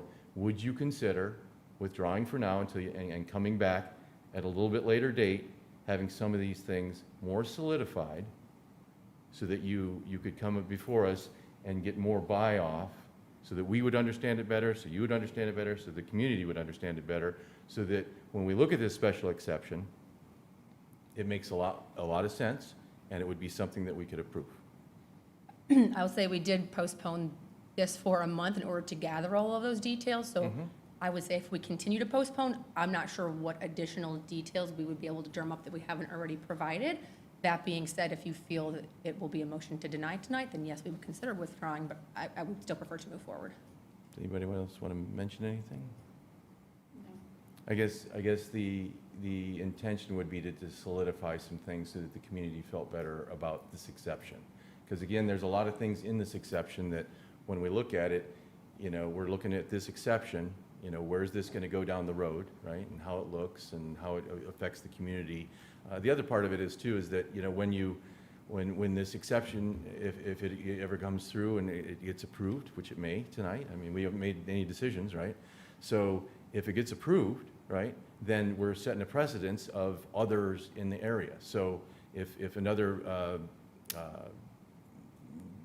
couple or somebody wants to come in and do something, that set the precedence of that, right, and keeps it going, keeps going. We just want to make sure we do it right. We want to make sure everybody's in favor or understands what we're all looking to approve, and that there's some conditions around that. I guess the other question we would have is just, look, we'll collaborate, we'll do whatever we got to do to make this hopefully go across the table, everybody's happy. But where's the lines drawn? What are the questions? Because again, we're having a hard time understanding. We feel other than, we'll say the noise, other than that one question, because we don't have technical data, we feel like we met everything. There is no light show. I mean, we got to go through permits. We got to go through everything to get to what that conceptual paper shows. It ain't going to be more of that. If anything, it will be less. We told everybody we're doing X, Y, and Z, but noise ordinance would uphold a noise ordinance, would it not? If there's conditions placed upon it, sure. Right. There would be. But right now, it's open. And I There's no- understand, no and I'm just condition. trying to see, are we just at the noise? Because if it's traffic, what do we do with the traffic? We just spent a ton of money to do the traffic, and it's low impact, and SCDOT collaborated with it. What are they? The fact that North Carolina is super busy? There's stuff we can't fix. The adjacent Understand community, that, we yeah. can't fix. Yeah. Are we talking just the noise? Where are we? What are we talking about? And is it possible to, if you were to choose to make an approval, to get approval with certain conditions, like around noise or providing speakers or Yeah. decibels or things like We that? spoke with York on that prior to all this, because it is special. If there's guidelines we got to follow, we'll follow those. That's, go back with our permit and our application and getting the end result. I think the point being is that I think there's been a lot of concerns, not just one, two, or three. I mean, there's different things that aren't in a condition of like a document, if you will, of conditions, right? Of that we won't do this, and things that you've said, right? But they're not really written down. So I think that's where we were hearing from them, that they're like, well, could be this, could be that. We really don't know. Things could change. And then where are we at? So if there's conditions written in to those points, and there's several of them, that would make that community feel better. And then it's just guidelines you're going to go along with anyway. That would probably be something that would make sense, that would probably help, if the approval were to go through, probably help that process. Did you want to add anything over there? Or? I mean, I don't know what else to say. Well, I think we could, at this time, if the applicants wanted a little bit of time maybe to talk about that, perhaps the board could take a short recess. Sure. And if. Makes sense. If you would like me to walk through conditions and how those operate with the board, I'm happy to do that. Maybe a 10-minute recess? We need probably no more than 3 or 4 minutes. Yeah, well, if that, yeah. Just But want to make sure we're on the same page. Yep, Okay. all right. Sure. We could step outside? Yeah, I think you have to call We just need recess. a motion for a recess, or Madam Chair, if you want to call one. I'll call a quick recess.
Right there.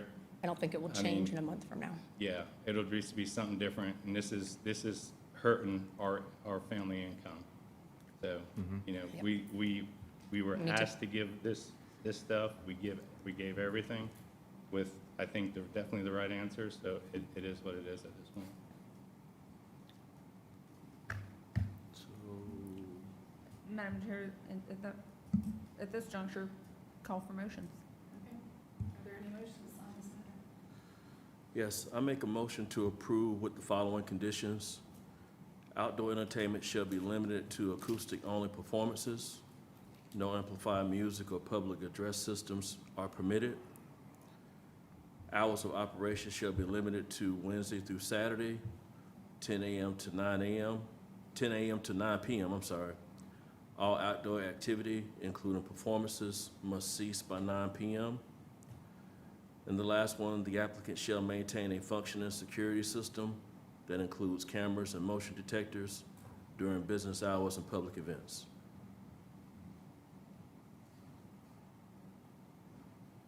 Is there a second? No, second the motion, that's fine, we can second the motion. Okay. So the motion is to accept. With Pardon? the, With the- except with the conditions With the stated. conditions, correct, Yeah. with the conditions stated. So all in favor of accepting with the conditions? First, if there's any discussion. Is there any discussion, sorry? So part of what I'm trying to get at with trying to do, you know, get it to withdrawal and to look into things is that I think there are some conditions here that need to be met. I think those are some of them. Personally, I believe there are some other ones that need to be adhered to in a document form that if I was, you know, behind some of this, I might just want to be good neighbors, right? And to work with your business and help and everything else. So the intention for that was to, you know, get a list of these things that weren't, you know, outside of a norm, so to speak, but to make sure that the business met the requirements of the surrounding community so you could all be good neighbors, right? So kind of from that perspective. So from the perspective of that, that's what I'd like to see is that list. And I don't think that, I think this is a little bit more of an exhaustive list, if you will. I think these conditions meets the must-haves that were shared tonight. I think if you make too long of a list of conditions, then it pretty much sends a signal to that business and sends a bad signal to the business and puts them in a position to where it may hinder them from being able to operate. So these are from what I heard and what I reviewed, these meet the must-have conditions that fit the characteristics of the area.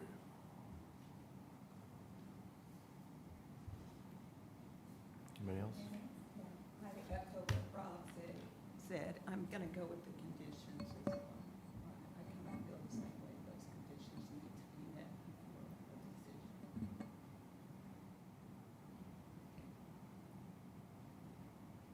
So the motion was made to accept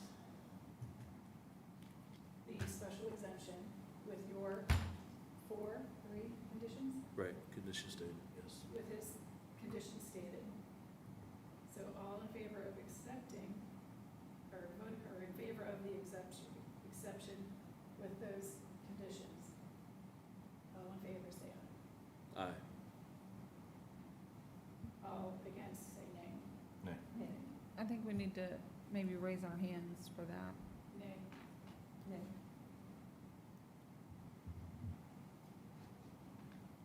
Okay. We will be moving on.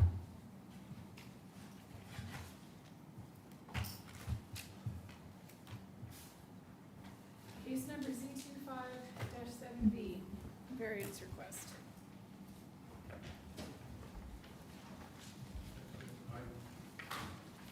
The next item is a variance request from Mr. Guffey at 3981 Walker Road, zoned as RMX 20. And this is for the installation of a new structure and a riparian buffer. Hold on. Can we hold on for a second to, Oh, sure. to let them? I really wanted to do it. I'm sorry. Yeah, I'm sorry. It was competing.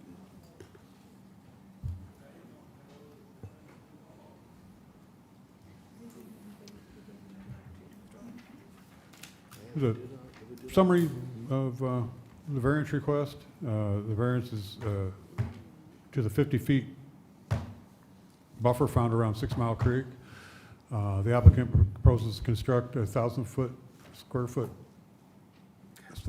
foot structure approximately 20 feet into the 50-foot riparian buffer. And the 6 Mile Creek is found on the National Wetland Inventory and has not been studied for flood hazard near the property. The creek continues to the Catawba River, and flood hazard areas are mapped further down the creek towards the river. The 1994 Catawba River Corridor Plan recommends a 50-foot buffer strip of native trees, shrubs, and other perennial plants to provide conservation benefits that protect water quality, reducing the amount of sediment, nutrients, and other contaminants that enter rivers and streams from rainfall runoff. And I believe there's adequate space on the property to place a structure out of the buffer. On this, we have the site plan. This is the area where he wanted to construct a building. We have measurements on there, but he did want to get into the creek buffer. I did on the right side of this, I put some lines out there to give you an idea. This is pretty close, I would say within 5 feet, I would guess. You know, you gotta truth it, but the first two longer lines are a 50-foot line. It kind of shows you, and you got your contours. These are 1-foot elevation contours. And beyond that, you see a 30-foot line, which represents maybe the width of a structure like this. Our next picture is of the whole lot. I know this gets a little busy, but you'll see, you know, the creek buffer, my lines of the 50 feet, the 30 feet, and you'll see, you know, along the buffer there is some gentle slopes. This is the site. This is, you know, the creek is right here, and here's where the building is proposed to go, right, you know, in the general vicinity. This is a look back. This is the wellhead. Again, this is kind of the general vicinity here of where he would like to place the structure. This is the creek. I would say there's some sediment buildup in it already. It looks like there's sand and stuff from runoff.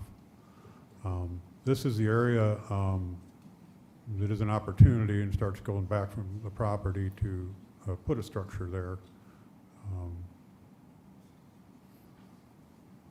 Here's another shot back further down from the area to kind of show you what's going on and what's going on in the creek at this moment.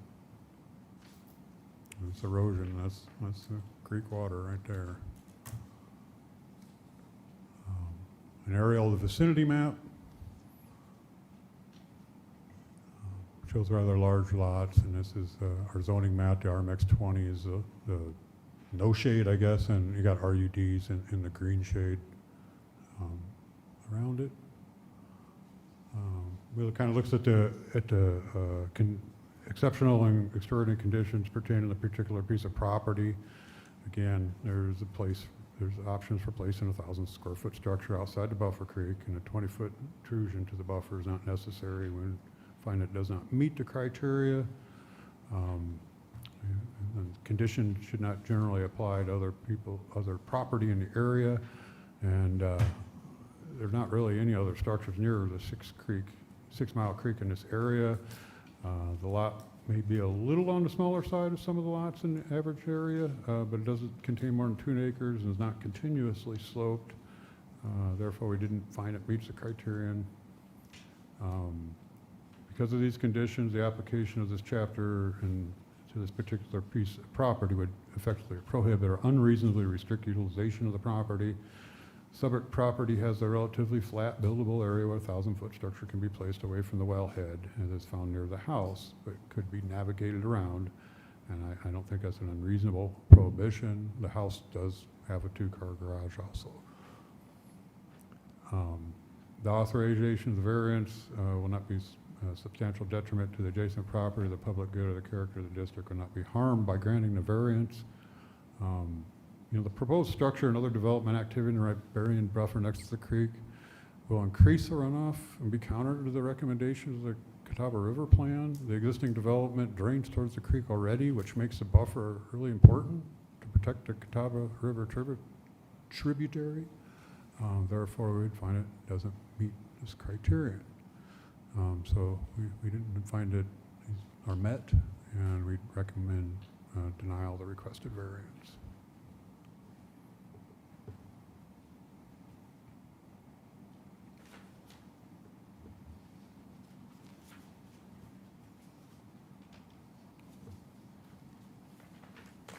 Good evening, ladies and gentlemen. Name's David Guffey. Me and my wife, we own this property, and I just want to, get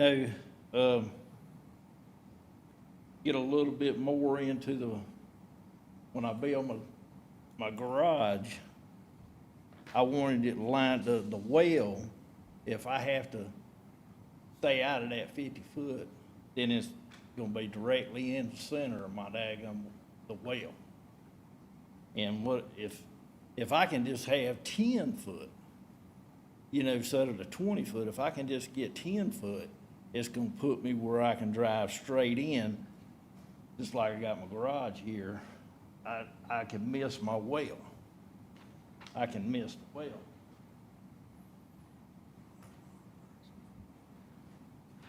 If I just had 10 foot, I could miss the well there. I'm just trying to get a gauge. Are you, does your driveway come off of Walker Road? Yes, sir. Yes, sir. That's my driveway, right? House, proposed divide. Want to see that?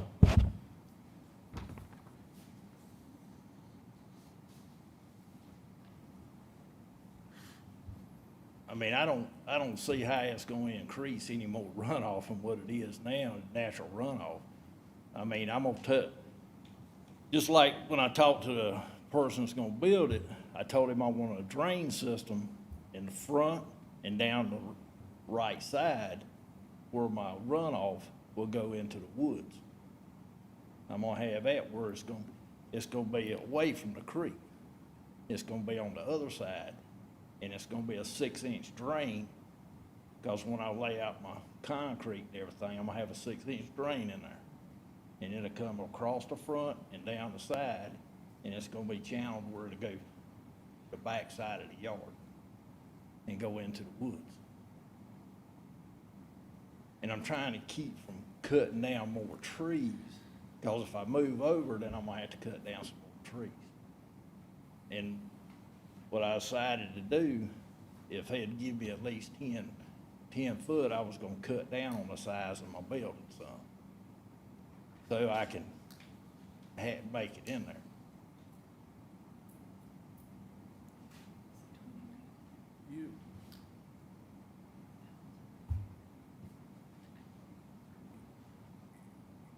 You mentioned there was a hardship for, like, cost as a consideration. Can you talk a little bit about how relocating the structure outside of the buffer will prevent a financial hardship for you? Well, just like I was telling Mr. Rick, the way my land slopes, I'm gonna if I have to go over further, then I'm gonna have to cut into that bank more to level it out to be able to put that building in there level. And that's gonna cost me more. And it's gonna be it's just gonna be more of a landscaping I got to do to cut that bank out some, get over in there to it. And then the backside there, I'm gonna probably have to cut down a couple more trees. And that's having the stumps ground out and everything like that. Tree removal is not cheap, especially now, sir. But, the way it is right now, I'm gonna have to get in my building, I'm gonna have to go around the well there. And if I just, I went out there and measured it again, and I said, if I can at least just have 10 foot, it will make me where I could come into my first bay to get my truck in there.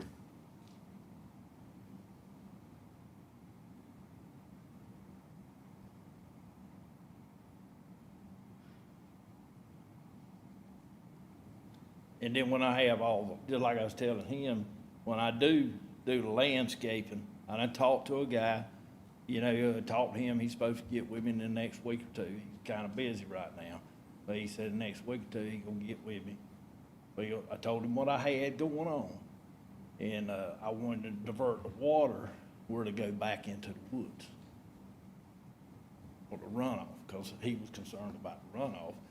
And I did what he recommended doing already. I done put some socks out there and all that, landscaping socks, and did all that. And, and then when they start building, they gonna probably put up a fence too, until they get it built. And then after it gets built, then I'm gonna have a landscaper come in there, and I'm gonna have it where it's gonna buff up like this, and then divert the water down the creek into the woods. Didn't get a chance to ask staff a question. Okay. So I got a question, staff.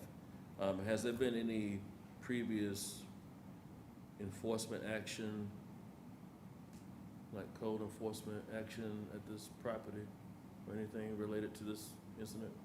No, it just got noticed last week, or a couple of days ago.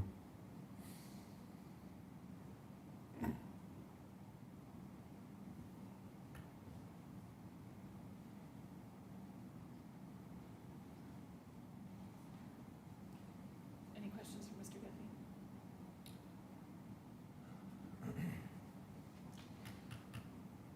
you have any questions for Mr. Guthrie?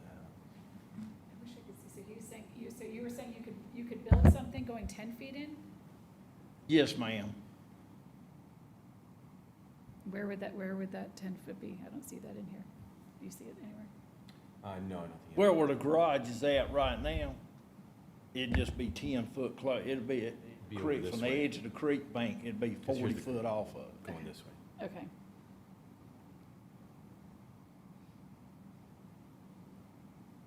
And this is the creek area now? No, that's the backyard. Okay. Where you see that red, I had some dirt hauled in there to kind of level it up a little bit. There's no grass been planted there yet. That's the reason why you see that runoff like there. Just like I explained to him, I said, when everything's finished, then I'm gonna have grass planted and all that stuff, and that's gonna eliminate that problem.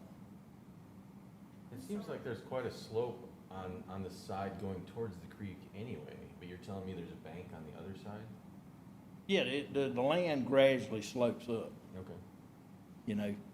And the more it slopes and the further I get, closer I get that, I'm gonna have to have land, I'm gonna have to have it dug out, to get the building in there, to get it level.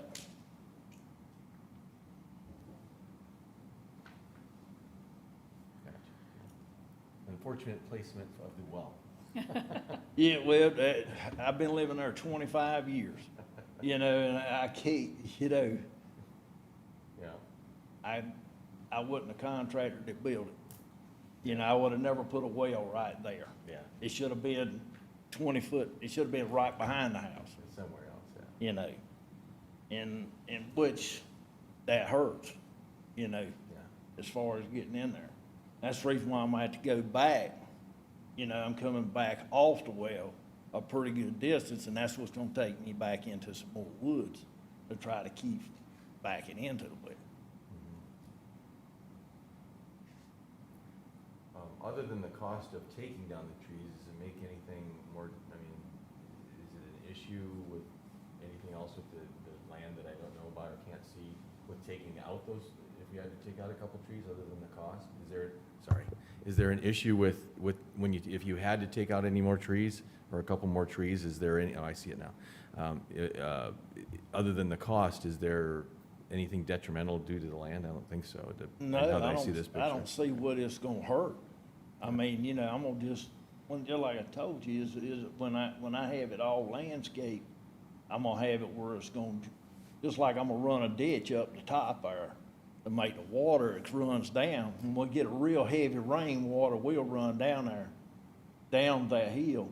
And, what I do is, I'm gonna get it where the into the woods. This picture on the right, that is looking up the slope of the hill, correct? Where the, No, You're that's at the front, that picture there, no, that picture there is up at the tile, at the road, if I ain't mistaken. Ain't that one you took at the road up there?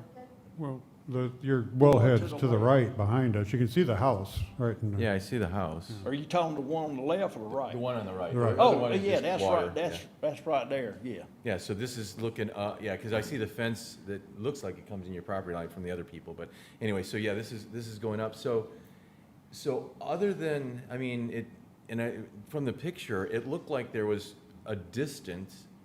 If you put the garage in right now, and you had the 20 foot variance, how far away are you from that tree? It looks From like the you're. tree there? Yeah. Oh, I'm a pretty good, I don't know, it's probably, I'd probably be another 30 foot away from that tree or so. Well, the reason I'm asking that question, that if you came in and let's say there was a 5 foot variance, or even take the 20 foot out, you're still 10 foot away from that tree. So I'm not, maybe I'm missing No, something. I'm talking about why some you need to trees take on the tree out back now. side, not that tree, I'm at confused. the Yeah, bottom. I need to look at the Where's picture the again. overhead picture again on the property? Yeah. The other one that shows the trees. Because, well, even on this green, well, Thank yeah. you. So, yeah, so. Yeah, right So the there. picture we just saw that was on the right. Yes. Was me standing, which I don't have this, was kind of me standing where the 2 is on that 25 on the left, kind of looking that Yes. direction. So looking up towards that fence in the back. So what I was getting at is that if you're a good, like you said, 30 feet from the edge of where that would be, and you move it over and you're getting closer to 10 foot away from the tree, let's say you even took off 5 foot off the building or something like that, it just seems like you're well within reason then, without having to take down the tree. Well, I'm talking about the tree at the back right corner. Okay? I'm gonna have, if I move over further, then it's gonna take me into that corner, that back corner. I have to take a couple of trees out right there. The back right corner. Okay. You see what I'm talking Yeah. about, sir? Unless you, yeah. Yeah, the back right corner. Just to, Go ahead. I don't know if it make any difference. So generally, I mean, that's pretty much the space that a 1,000-foot building or more would take up. You know, it can go back too. It's really not hitting The the other- trees. the The other thing I'd trees are ask- up on the contours, up by 575. They're just a really small What's tree the over size there. of building you're looking at putting in? Well, I was gonna do a 30 by 40 building. Mm-hmm. And now I'm gonna cut it down some to try to get into that. Mm-hmm. You know, I'm gonna cut it down to a 24 now. Okay. And, but where I'm trying to is like where my well hurts me on my driveway entering into my building. Sure, yeah, I get that. And that's the big thing there. And just like I say, Yeah. I'm trying to keep from cutting into that hill and going back a little deeper to cut out that back right corner. Them few little trees right there, and doing that, it's gonna cost me more in landscape. I guess I was just thinking, I didn't know if you had thought about maybe doing do the 24 and making it a little longer. Yeah, well, that's what it is. I'm making 24 wide. By 40 or Now, I something. cut 6 foot off of it to help me, To just help. like I said, well, if I can just ask for 10 foot instead of 20, and just cut 6 foot off my building. Yeah, I was just looking at it, if you ended up making it, a more rectangular building, and then you probably wouldn't have to cut into the hill, take out any trees, or you need to be off the creek as well. That's what I was looking at. I didn't know if you had looked into that. I was just curious. You know, I'm building to put a couple old cars I got. You know, I'm a car guy. And, I saw the shirt. And, yeah, I'm a car guy. I got an old Camaro, you know, and I got another old car inherited from her daddy that passed. And, I'm gonna put it in there, and I'm gonna probably keep it because it was his. Yeah. And, No, I get that. Yeah, absolutely.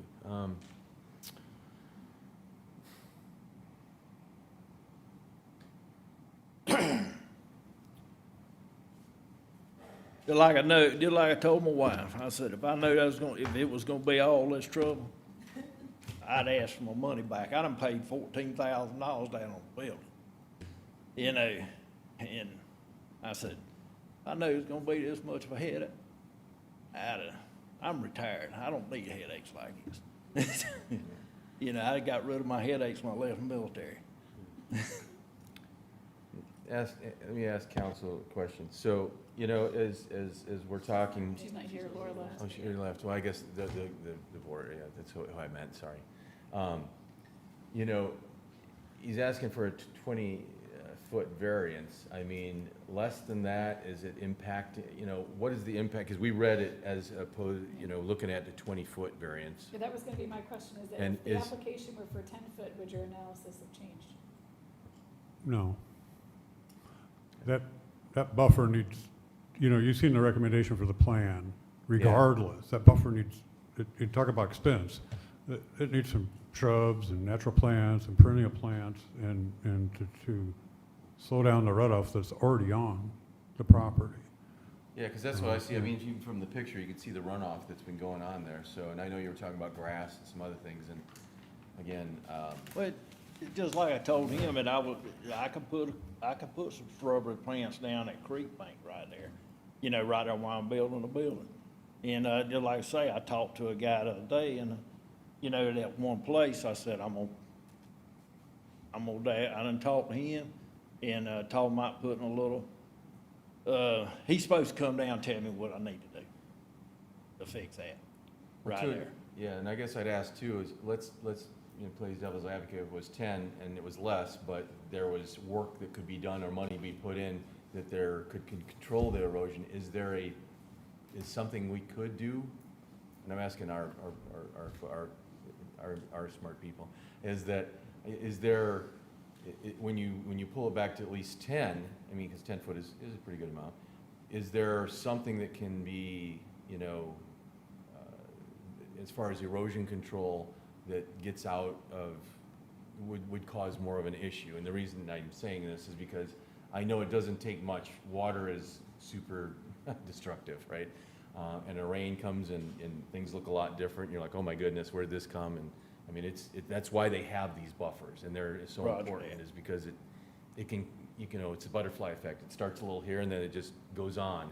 And if you did get a variance, let's say, and then you said, I kind of did some of this and I put some shrubs in and it's not done right, you know, you could detrimentally, in 5 years, it would look tremendously different because of the runoff, and it washed stuff away and dirt and everything else. So I guess my question is, if it's a smaller one, and is there a engineering type of plan that could get around any of that we could put as a stipulation? I'm just asking questions. I guess this issue I see with that, I mean, I have a landscape architect working for me, and we have stormwater people. We would need, you know, a considerable plan. And you've seen some of the runoff just from the driveway, the extra fill that was put in the buffer. And I'm not sure what the method of stabilization was planned for that, or if any. Grass is not really an acceptable thing. Water flows faster off grass that goes in there. So, I mean, there are certainly methods that could take care of it, but we would have to see some detailed and well thought out plans. I don't know that we could just say, you know, remediate the area without, you know, having some. So here's where I was kind of going with that, is I understand what you're trying to do and the woes around the well and everything else like that, but, you know, you would want it for your land as well, so you're not running off, and I'm not sure whose land, is next year's as well, but the, cost of maybe taking down a couple trees and having to do some of the excavation over there and getting that flat wherever it might have to be, might not be much different than having to figure out what kind of engineering you have to put in to make sure that when you're into the buffer zone, that you've, went through any stipulations that you'd need to make sure that you aren't gonna have any issues, or what it would cost, or maybe you'd need a wall, or, I don't know. Again, there's a lot, I don't know any of these, that's why I'm asking the questions, but I don't know what the answer is. That's why I'm saying if there's a way you could get around staying out of that buffer zone, it might not be as much of a different cost, but again, I'm just speculating because I don't know. I mean, I'm not a rich man, I can't afford to put a wall down, I've been living there 25 That's- years, and that- like I told him, this is what it was when I moved here. Yeah, well, what You I'm know, saying is once you, and I think what we're getting at is once you put a structure on that area, Yes, sir. now you've changed the flow, right? Yes, sir. Coming off the roof, coming around the building, it'll change it probably quite drastically in that one little spot. So I think there would have to be additional, and I'm just, again, I'm not a landscaper and I'm not a water drainage person, but just working on my own land and doing things, you're gonna run into something there that you're probably gonna have to do regardless. I don't know that you're gonna be much different of a cost possibly. I maybe you will be, but I don't know. But I mean, there's something that's gonna have to be done that way, or something that you're gonna have to do just to get around that in the first place. So I guess, I don't know, I'm just saying that might be a consideration for you to look at, to look into, I guess, to see what that would take if you did have the building there. Did you get any information from anyone on, okay, if the building's in there, you started to talk about somebody that was gonna come out and talk to you about this. Do you have any information that if you put the building in that buffer zone, what that person that evidently is more of a drainage or landscape person All I would- know is that I've talked to Blake on the phone the other day, I've not met him yet. He's a And, landscape guy? I don't know. Yeah, he's supposed to Okay. have a business, he's, Earth, I got his thing on the phone, it's Earth. Well, and What'd I that's, say? that's not a, It's okay. We don't. yeah, I don't think that, Clean or something that like mean, that doesn't mean much. I mean, Yes, because I don't know who he is, but. Yeah, I don't know. But I just wanted to ask if you had looked at that and got some engineering around that, or what that's gonna look like if you would have, came here and we're just flying through it and getting a variance, and what does that look like, and what's that cost me as comparative to Yes, sir. if I have to put this in a different spot and move some trees and move some dirt? So Yes, sir. that's what I was curious if you had researched. No, that. sir, I haven't, Okay. I haven't done that. Okay. Just like I say, I learned all this stuff on the fly by Sure. coming and getting a permit and all that stuff. I didn't know nothing about all this. I'm not a contractor. Sure. I didn't know nothing about these variants and all that stuff on creeks until I found out. If I knew what I know today, Sure. man, Yeah. it would've been a lot changed, Sure. and I tell you the truth, like I told my wife, I'm almost at the point of calling that contractor and say, hey, can I get my money back? Mhm. But I don't know if I can get my money back, Mhm. No, I get it. Yeah. and just don't worry about it at all, Yeah. So, 'cause any questions? Okay. No questions? Thank you, Mr. Goodman. thank you. Is there anyone else that wanted to comment? Okay. So we will close public discussion. Any discussion here? Does any? Yeah. I don't, so. Are there any motions to be made?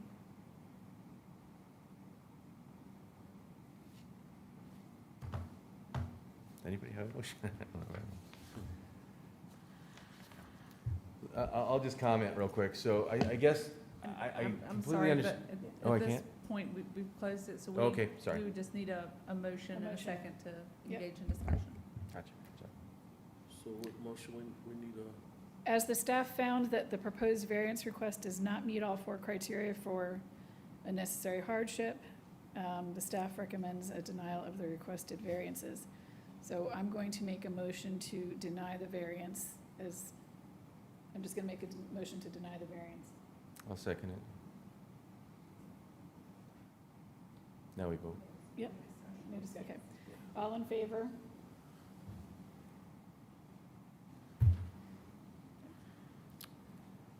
Motion carries. Motion carries. I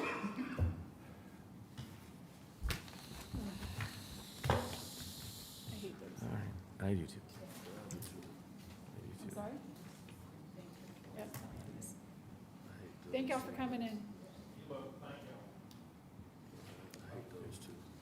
And Madam Chair, before we start the next item, Yes. I don't know how long it's gonna take, but, I think it's 9:22 right now, and if we're gonna proceed past 10, we will need a vote to do that. Okay. I'll remind you when we get close. Okay. Just Oh, giving then we you have to make a heads up. motion. Thank you.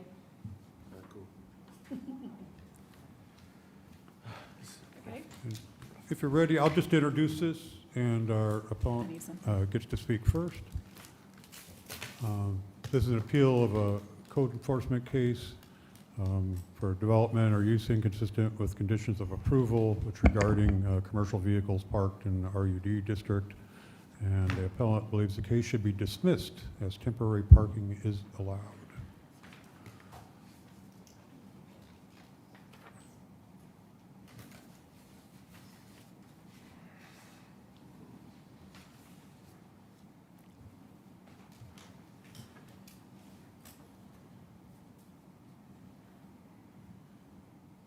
Jeez, sorry.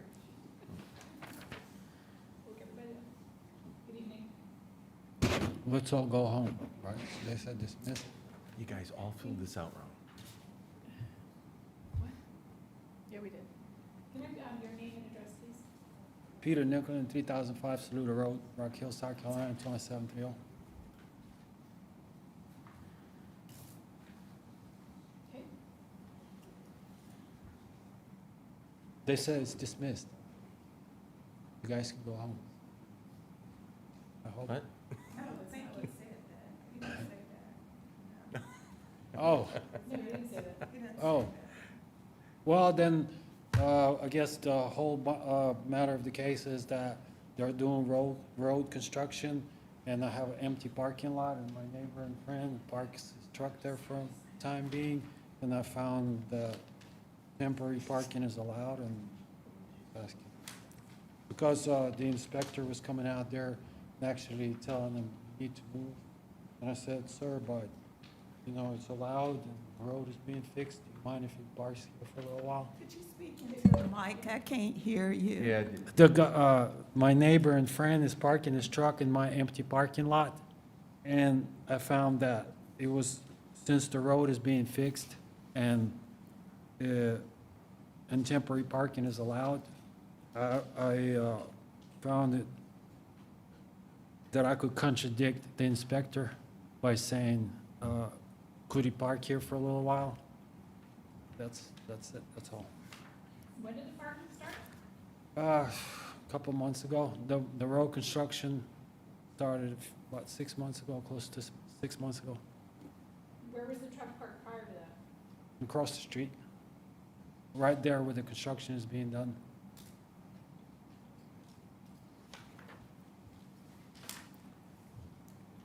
How long's the road been under construction, and when's it supposed to be finished? Oh, those are hard questions. So they're just now putting in their infrastructure, so I'm gonna say at least a year. It's been, It's not that long of a stretch of road. It's all about what how fast the county wants to move it. I'm not into road construction, so sure. my ballpark for 6 months, maybe, a year. What, yeah, let's see, yeah, I'm just looking at the pictures. I don't know why we don't have anything up, but,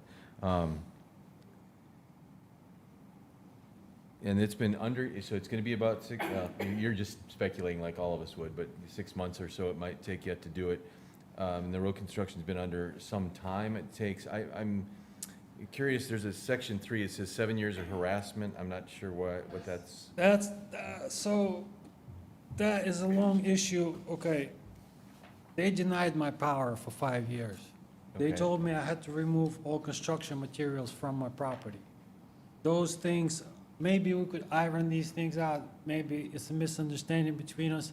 I was just to a point where I was like, you guys cannot, like, what in the rule book says that I cannot have any construction materials? I'm a contractor.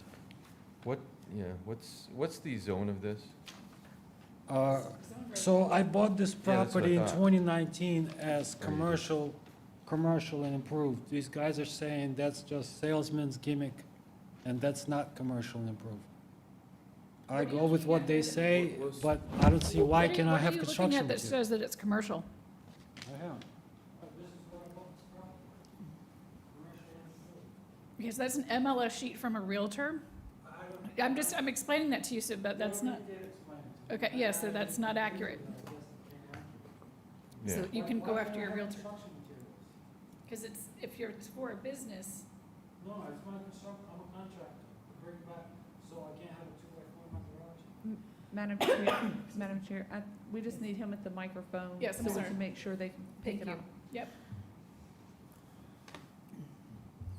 I mean, but we can iron these things out. These are nicest people in the world. They're very cooperative. Maybe some, like, okay, so here's the order. Remove No, all stay there. construction materials from the property. Zoning code violation 155046. This is about a truck being parked on like an 18-wheeler No, truck you being mentioned parked. something about harassment, and that's why. Well, it was just written here, so I didn't know what Yeah, that was about. so. we can work these things out with these Okay. guys. They're the nicest Okay, people yeah, in the okay, world. They're that's- professional and. So that's outside of this, it sounds Yeah, like. yeah, yeah. Okay, okay.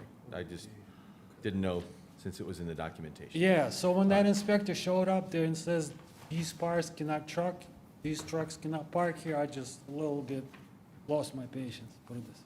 Well, it's in regard to a single 18-wheeler, correct? Is that what it was, the 18-wheeler? Well, yeah, there seems to be multiple tractor trailers parked there, and maybe some vehicles. Is that what it is? Well, he has a trailer and a tractor, Okay. and another trailer and a tractor, and then one truck, it doesn't have a motor in it, so it's not really a commercial vehicle, because it doesn't have a motor in it. And I have an acre and I have a parking lot, and these are my neighbors. I'm Yeah. not charging them anything. This is Where, not a- now, has this been parked here the whole time, or the road, I guess, let me ask a couple questions. There's road construction going on now. Sounds like, what, you can't get back to where it had been parked? Or where you had been parking it? No, Is that, well, I suppose we need to address him, apologize. So if they're parking there, where they used to park, they can't anymore because of the road construction? Okay. What was Hold the- on, he's got a question. Oh, yeah, go ahead. Where was the truck parked before? Was it on your property? no, across the street, where the road construction. There's another parking lot there that's being utilized for road construction or something, or? You said, okay, so if it was parked across the street, what's across the street? You got a vacant lot? Okay, that's your vacant lot too? No, Oh. I don't know what that's zoned, because that isn't in this piece, so I don't know if maybe they weren't supposed to be parked there too. I can't speculate. All right. Okay, any other questions? I'm trying to figure out how to. All right, what's this building is this on your lot as well? yeah, 3005 Saluda Road. I'm just looking at this picture. There's a building? Yeah, That's your- that's my building. Yeah, you can stay at the podium. It's a I mean, garage. It's a garage, okay. That's on that acre and a half, okay. It appears that there's been different times where there's been more trucks and less trucks. It looks like back in the back, there's a white tractor. Is that the one that doesn't have an engine?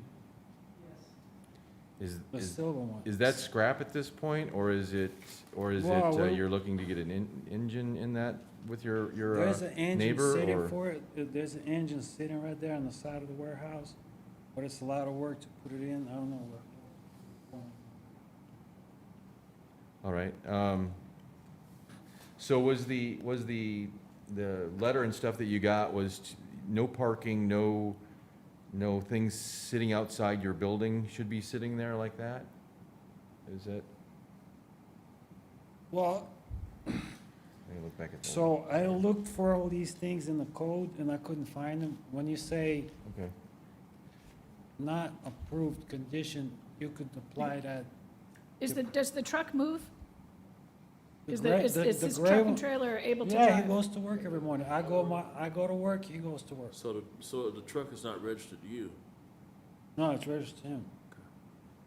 And that's the vehicle in question that got the fine?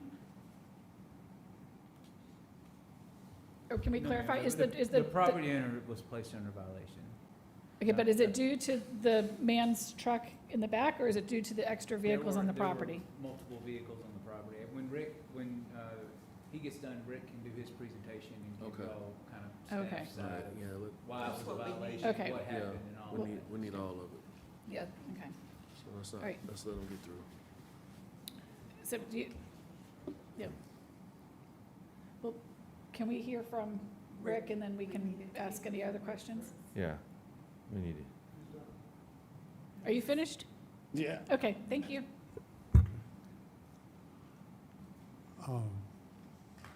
So we got some of the facts. You mentioned some previous enforcements. I did look up, this particular issue is addressed in 2023. But the current, what we're really talking about is this current notice of violation regarding the commercial vehicles. And on, initially, there was a violation issued on March 25th regarding the storage of the vehicles at the property, requesting compliance by April 10th. Then, you know, as you'll see in the pictures, we still documented the trucks on site, and another violation was issued by our code enforcement officer on April 14th, asking for compliance by May 1st. We documented trailers parked on the site, and you'll see the dates line up with the requests of compliance.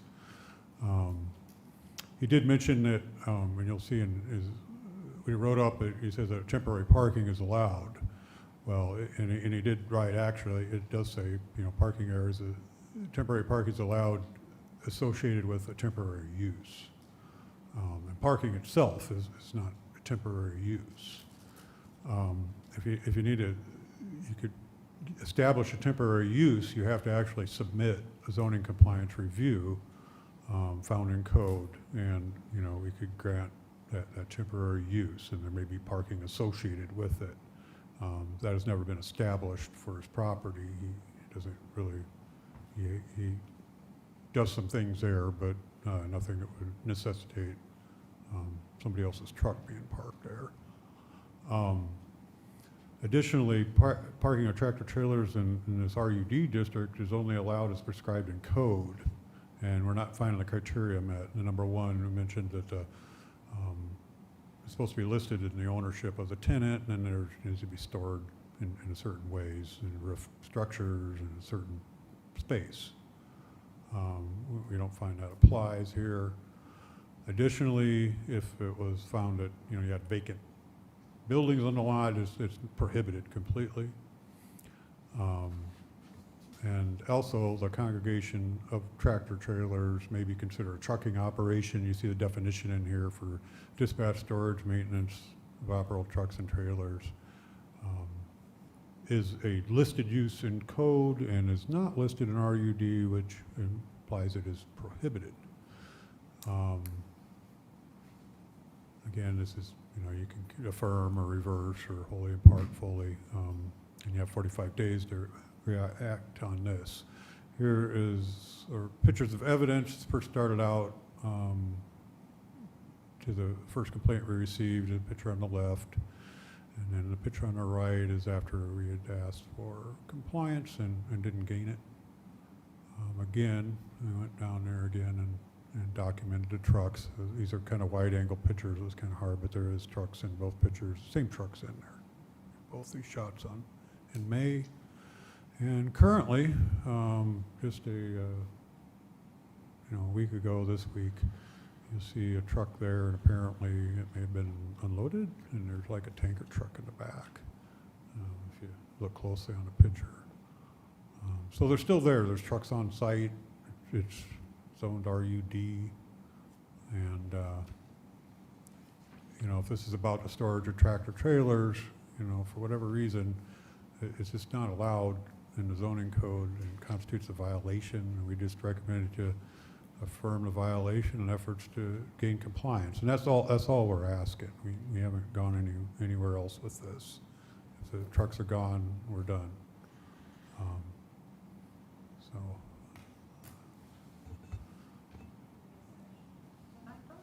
Sure. My name is Christine Deutscher. I live at 336 Henson Lane in McConnell's. Just to verify this, those pictures. Huh? This is not a public hearing, this is an appeal to dismiss the fine. Oh, I was just following those. Yeah, sorry. But I wanted to show you that, Excuse me, hold on for 1 second, please. I'm sorry, Laura. No, I was just, he was asking a question about presentations, and I said if the chair wanted to allow someone to come up and speak. I have that discretion. You did, so there you Okay, yes, go ahead, that's fine, if you could just, And you can put time limits and whatever else you want. you've got 3 minutes. okay, yes, I just want to let you know that he's not the only one that's parking on this property. I'm on the D2. I have came across, like I said, he goes out of town a lot. He's practically not even there half of the time.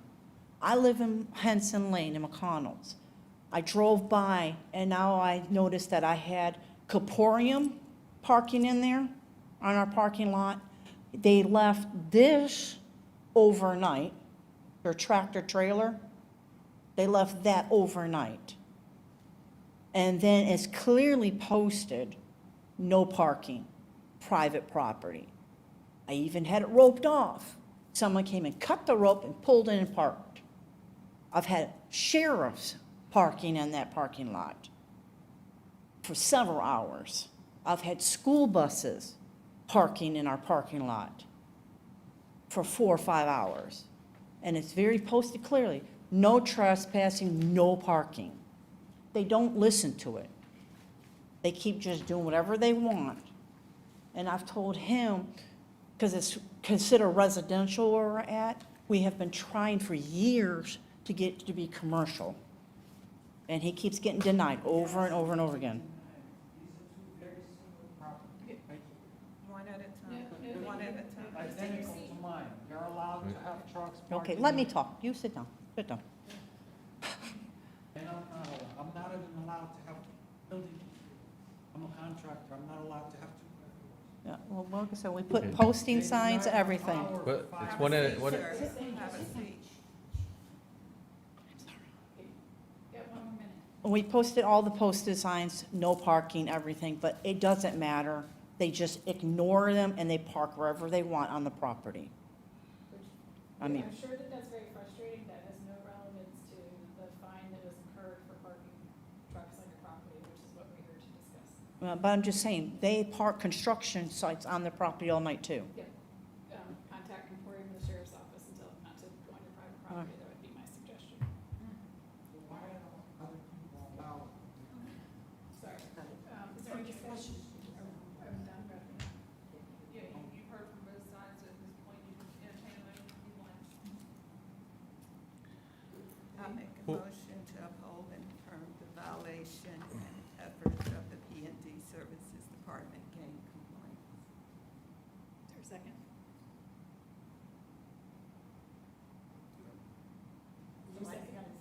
Oh, I'll second. I thought you said. No, I was like. Yeah, I'll second. Yeah, I'll second. I thought I heard you say you second. Okay, motion has been made to uphold and affirm the violation and efforts of Planning and Development Services Department to gain compliance. All in favor, say aye. Well, first you want to make sure there's no discussion. Sorry. What? Any discussion? Any discussion?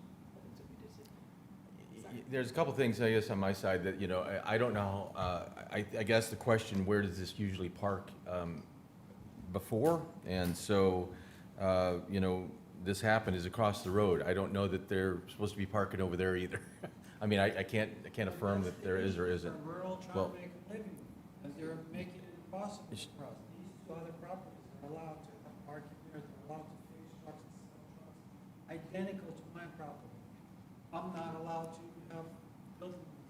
Yeah, is that the across the road you're talking about? And Madam Chair, It's our the appeal part discussion. is closed, so It's closed. comments outside of you all are closed.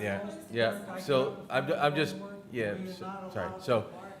So I don't know where these are parked, that they have the approval to do that, but I guess, you know, that we need to figure out a way to get the trucks back to theirs. Go ahead. What do we need to do to gain them? The public inventory is done, we're just discussing the issue. Yeah, so I guess that's my feel, is that, you know, I don't know where these need to be parked otherwise, but they do need to get off there. I understand that there's road construction going on, so I'm a little sensitive to that fact, and it does go on, and we need to get it around, so they just need, I think, what needs to happen is these things need to get moved and moved Right. on. So to, you know, not have additional violations and additional fines, right, so. We have to pay the litter. Discussion concluded? Yep. Okay, so motion was made. All in favor? Say aye. All against? Okay, ayes have it. Yep. Done. I'm gonna, I need a motion to stay past 10. We gotta go into executive session. You can go ahead and make that motion now. I make a motion to stay past 10. I'll second the motion. Motion has been made. All in favor? Ayes have it. And then executive session. I make a motion. Make a motion to go into executive session for the receipt of the legal advice, contractual matter. Consider retention of the outside counsel. And the litigation update. Second, somebody needs to second. I second, I got it. Motion has been made to enter executive session to discuss counsel. All in favor, say aye. Aye. Executive session, sorry.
That's my stuff.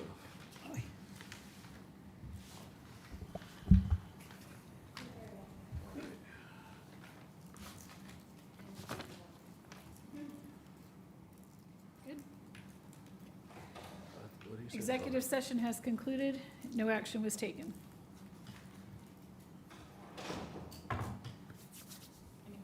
Any motions?